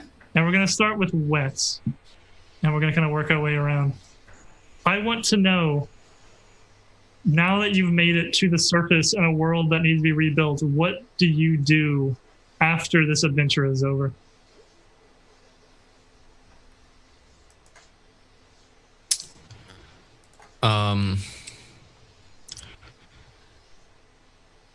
As Wesley goes out and starts to see everything that needs to be rebuilt, see everyone who still needs to learn everything that has been lost. I think Wesley would go to the archives and just start reading and listening and watching everything that he could. And I think that he would try and reteach sort of the history of the world and of all the arts and the music and everything that had been lost before, that everyone has long since forgotten. Giving people that knowledge again, opening up their minds and trying to rebuild the church as well, not as a sort of function of the goddess and of the queen, but as a sort of more broad symbol of faith, in that there is something out there who is looking out for us. And, you know, I have felt its presence, and we have all been blessed to have survived this far. It is the power that binds us, that brings us together as friends. And that's what makes us what we are. It's what makes us human. Yeah, and as the elevator kind of continues to rise, we get this kind of shot of Wes standing there proud, and a lot of confidence has kind of filled his eyes. He's grown a lot since the beginning of the adventure. And even down here in the dark, so far from the light up above, some light just reflects off of his armor and off of his sword and everything like that. And it's at this point that the blessing that Riken had given him activates, the one he had placed on his shoulder all that time ago. And it triggers, and for just a moment, only in Wes's eyes, Riken is standing beside him, and he kind of looks over and nods at his brother and says, "Good job, little brother." Thanks for everything. You're welcome. And Riken just kind of grins and kind of gives one last little nod and then fades away. So, next, let's do Alethea. What happens to her after this adventure? How does she help rebuild the world? Well, I mean, somebody has to be in charge, so... And she is a princess. Queen! She was a princess a minute ago. Hashtag now a princess. Yeah, hashtag becoming a princess. So, you know, knowing that Wesley would have sort of taken charge of like the arts and history and things, definitely knowing that we each have our part to play in rebuilding, I probably would have stepped into some sort of administrative, orchestrative role to help facilitate people with these strengths. You know, my strength was flying the ship. You know, my mother is the one who was really truly in charge of the ARC project. I kind of just had to step in at the end to fulfill a role that she wasn't able to fill. So I would have just probably been more of a support in the aftermath to try to make sure that we moved forward in such a way that made the survivors as successful as possible. Yeah, and so just like Wes, we kind of get that shot of Alethea as the elevator rising closer to the light, and she is still holding the staff with the blue crystal and the vines that have wrapped it together that never seem to die. They seem to just keep going. And for the next thousands and thousands of human history, that staff will be wielded by the leader of the people, and will be seen as the object of absolute both power but also benevolence and goodness. As one ruler to the next, the staff is passed down through the people and becomes an absolute artifact and treasure for the human race to hold. What about Miss Tisla Onyx Fist? What happens to her? Well, she has to go back and rub it in all of their faces that she was totally right. She has to. So she probably makes it a purpose to, one, go find all the dwarves, especially the ones that were unaware that they were living on an island. She confronts the Dwarven Council and her father, and informs them of what has happened and the truth of the matter, and ushers all of her people, many of them for the first time ever, out of the ground and onto the surface for the opportunity to choose the life that they want to live. And then, because her best friend's queen, she's going to make sure she stays best friends with her and would like to offer herself as a advisor to sit on her council. Oh, you only want to stay best friends with her because she's the queen? So we have necklaces, yo! This isn't Blades in the Dark, guys.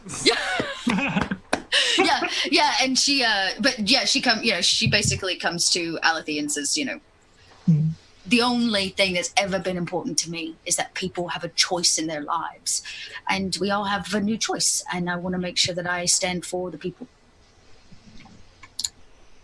Cool.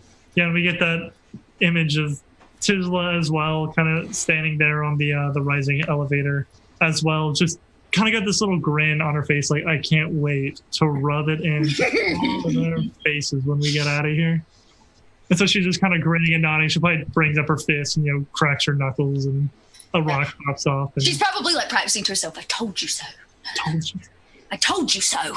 Like trying to make sure she gets it as like, it's her dad, for Pete's sake. She has to like stand up for herself. So yeah, she tries it over and over, like practices like she would in a mirror. And then last but certainly not least, Yumin or Eugene. What happens to him as the world goes on? So I like to imagine that Human looks around and sees everyone in this reflective tube, and they're all kind of like somberly staring at the wall, and then you just hear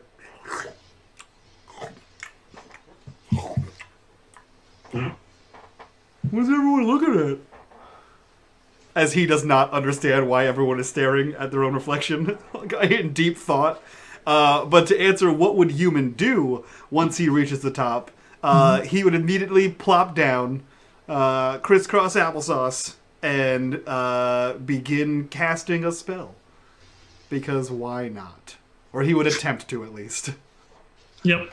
Yeah, and he would attempt to cast plant growth for the next 8 hours Awesome. to enrich the land for growth. Yeah, and at first magic is extremely difficult because of the lack of magic in the air. But luckily for us, the daughter of the person who invented it happens to know how to make more of it.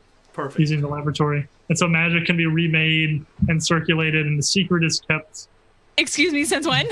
Super princess goddess over here. Since your memories are coming back and you get to the laboratory and there's a notebook with your mom's name on it that you read and go, that's how she did it. That's what happens when you give the goddess of magic the power crown. She becomes super princess magic. Exactly. So yeah, we get just like that shot like Human just throwing down the berries and stuff. Eating like 10 days worth of meals at once. Now. Yeah.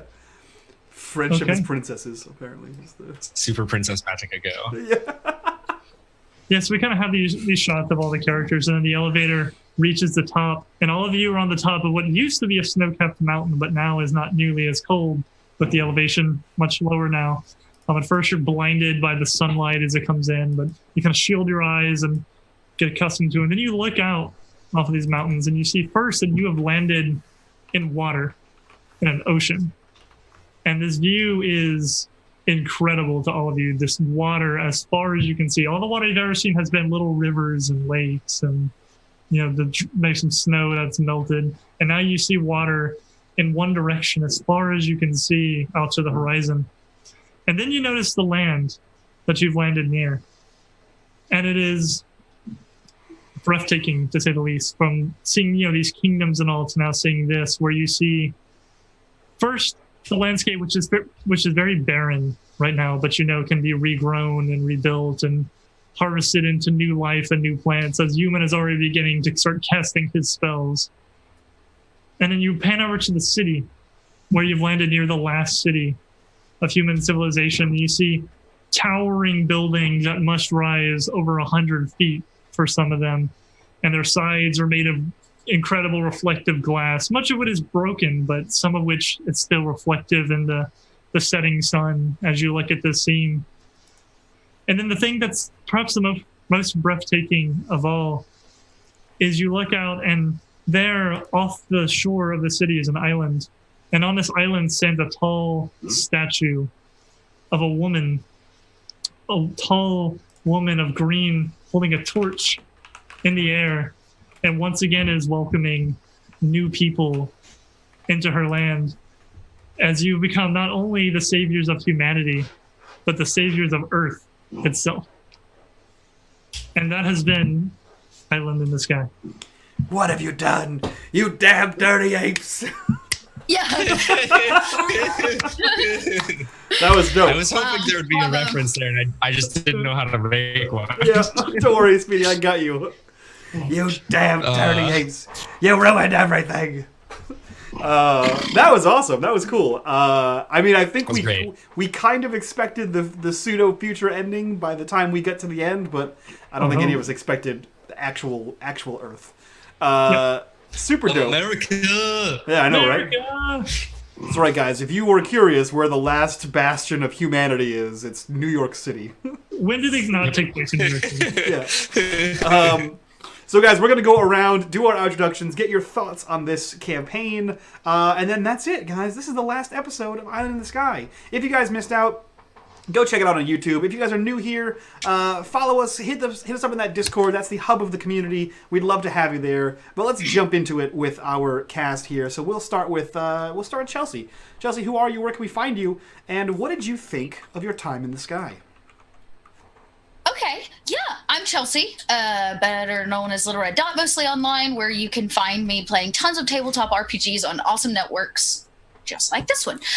So you can catch me on Monday nights on Nerd Immersion for Princess of Apocalypse. On Wednesdays, you can catch the new release of North by Northwest, which is the D&D 5e podcast that I'm a part of. You can also catch me Wednesday evenings on my own channel playing through indie tabletop games. For next month we have Fate of the Appliance Wars, which is basically my version of the Brave Little Toaster. So you can come check that out. I have a killer crew for that. We'll be using Fate to play. I am terribly excited about it. You can also check me out, Saturdays over on Roll For It after the holiday season. And I will also be joining Friday evenings on Pro Restarter's channel with a new D&D campaign that I'll be DMing called The Little Things, where everybody plays adolescence and they go through what it's like to live in Faerun as a child. And the campaign, this one. Oh my goodness. I loved this campaign. One, because it gave me a lot of knowledge of Jack's brain. It did. And the things that you pull from, like, I could tell there was so much inspiration from so many things that I also love. That I think just like, one, I was like, I already loved you, but now I'm like, oh, we're on the same page about things. But I think, yeah, the aesthetic and the world building, I think for me is what really like nailed this. And the restriction of there being an island in the sky really inspired me to build a character based on that. And, I think sometimes when I go into D&D games, because I play so many, it's really hard to find inspiration for a new character. And it was so easy for this game. And then getting to be with these three lovely people who also brought these incredible characters, and everybody had something that they offered. The role play at the table was just so on point, and everybody just really, I don't know, they really grabbed the story, and like we did a cool thing together. Best Friends Club.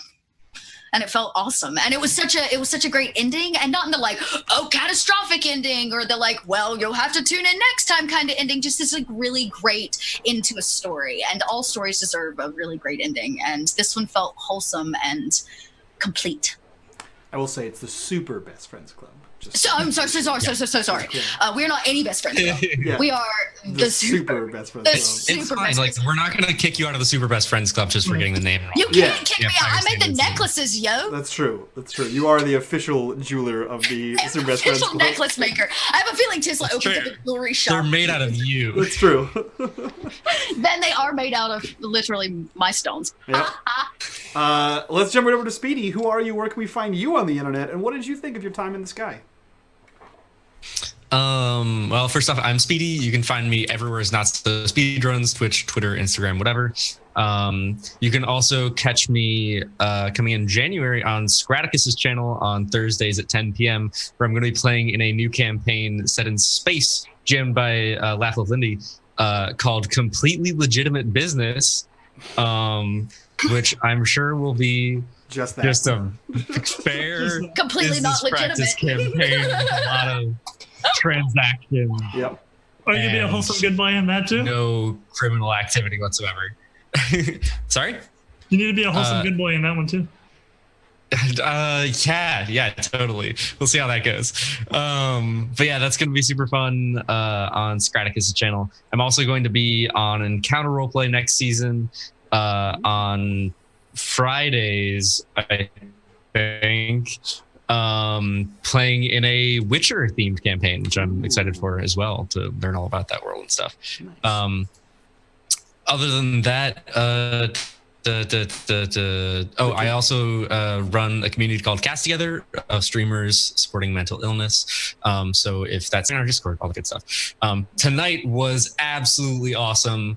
A fantastic end to a fantastic series. And yeah, like Chelsea said, the world was so interesting just from the beginning that like I was really interested in like finding a place for my character in the world, just because there were these like very kind of distinct societies and like ways that you could like think about things, and I really liked being able to sort of put myself into that. And the Super Best Friends Club that came out of it was absolutely wonderful and wholesome, and I'm very happy that we were able to have this just really fun, like lighthearted campaign, because I've gone a lot darker on most of the other campaigns that I have been in. And so just having all of this wholesome goodness was wonderful, and I love all of these people. Especially the ones that also after what? The ones that we're involved I didn't hear in. you. Any game that you and I play together, it just goes dark immediately. Well, we haven't been in any games together the City of directly. Mist, yeah, well, the City of Mist game got real dark, and so did Blades of the Dark got real dark. Yeah, and we both made it dark. Yeah. For sure. It was good to be playing a good boy character instead of a just mean boy character. Also after Wesley like helps set up like all the arts and everything and is like rebuilding the church, he also gets married to Felix. I'm just throwing that out there. They get married, they're very happy together. It's beautiful. But yeah, this has been absolutely fantastic. Jack, the campaign, like the world was interesting from the start, and you just like you did such a good job of like slowly unraveling it and like unveiling all of these secrets, and like seeing that the world was a completely different one at the end from at the beginning, or like from the beginning to the end. I don't know, timelines are weird, but it was really, really great to like unravel that and just have that like emotional experience and be going through all of it together. So thank you, Jack, and thank you guys. I love you. I'm just glad you enjoyed it. Let's jump right over to Definitely a Princess Now. Kenny, who are you? Where can we find you on the internet? Queen. What did you think? Oh, sorry, you're right. You're a queen now. What did you think of your time in the sky? My name's Kenny Hill. You can find me at twitch.tv/Kenny Hill, youtube.com/Kenny Hill, twitter.com/Kenny Hill, all everywhere. And I loved this campaign. And I, unlike many of the other cast members, I will not be in any campaigns on anyone's channel for the next several months, unfortunately. So the fact that this is the experience that I get to carry with me to sustain me for the next several months is just like, I could not have asked for a better experience of just like the Super Best Friends Club. And yeah, all of the like little references that Jack would throw in from other games. It's like, oh, that's kind of like this game that I really love, or it's kind of like this thing that we've experienced both, obviously. And like Chelsea was saying, just how you kind of get into somebody's head when you play a game that they've created. It's been so great. And yeah, I had a freaking blast. and it was just very well done. And the RP was so good. You guys are really good at this. You don't feel bad yourself. Yeah, The give moment yourself you some credit. started speaking in the first session, I was like, oh my god, Kenny's incredible. Right? I was like, I'm about to step my game up. I think we all brought each other up, though. Yeah, For sure. Yeah, for sure. Yeah, this was definitely a great group connection. Before we jump over to Jack, I want to say thank you guys so much for being here. Jack, thank you for running this. Guys, thank you for being a cast. This was a super fun game. As everyone has said, this has been a super fun, good, wholesome time. As you play more and more characters or DM more and more games, especially in the Twitch live space, they start to blend in. So this was a nice, a refreshing palate cleanser of a warm hug of a campaign to play a silly, nonsensical character with 3 other people who had no business being adventurers, who somehow saved the day and made sure that Kenny became royalty. So I think that's what we could take away from the game, is that Kenny is a Disney queen now in real life. But again, thank you for being here. Chat, guys, thank you for supporting this show. Let's jump over to Jack. Jack, who are you? Where can we find you? And what did you think of your time in the sky? Hey guys, my name is Jack. I go by JackoBuddy everywhere. Twitter is kind of the main place where you can follow me. I am on Tuesdays on the Reliant Games channel. We're on break for holiday right now, but we'll be back in the new year with lots of fun stuff there and probably some new shows as well. Some podcasts coming out and lots of cool things. So check us out there for all of that. And I'm going to be playing here on Saturday as well for the charity stream, which y'all definitely don't want to miss. And that's going to be a lot of fun. We're playing some City in this, and that's going to be a good time. So the best way I can put it is like this game was just straight up like a dream come true. It was amazing. I mean, first thing was, I wrote this world and was like, yeah, this is a cool idea. I'm going to pitch this, to Mike, and he liked it. We ran with it, and it has gone so much bigger since then. When I wrote it, it was literally just an island flying in the sky, and it's gone to be a lot more than that. On top of that, like when we got to casting, literally every time he would tell me who's like in the cast now, I would just like freak out, like, oh my god, Not So Speedrun is in there. Oh my gosh, Little Red Dot is in there. And then when he brought Kenny in, I was like, okay, this is the one person I haven't heard of. That'll be interesting. And she might be the best one of all of y'all. I know, right? Really good. She's really she best be. Okay, let's not pick favorites now, She right? is the I didn't say she's my favorite. I said, like, roleplay wise, she's really good. She is really good. And then, of course, also playing with Mike is always super fun, especially since I've already had Human in a campaign. That's true. So I didn't know that. We had him in a. Actually, I think Speedy was there too. We had him in a one shot. I was also in a one shot. Yeah, we had him in the one shot, and Wes wasn't, but everyone hated him in the game, but chat loved him, and I was like, you know what, this character is super fun to play. Yeah. Bring it back. That's all I want to. I was playing like a super edgelord character in that one shot too. Yeah. They hated you. Not everyone was. Bloodhunter. Yeah, everyone was super edgy, and then there was Human, who was like a bumbling idiot, and I was like, this is great. This is who I'm playing. Yeah, so I mean, it was amazing, and then like, this let me stretch my creative side in a way that few things do, which is saying a lot since I'm like a writer and all.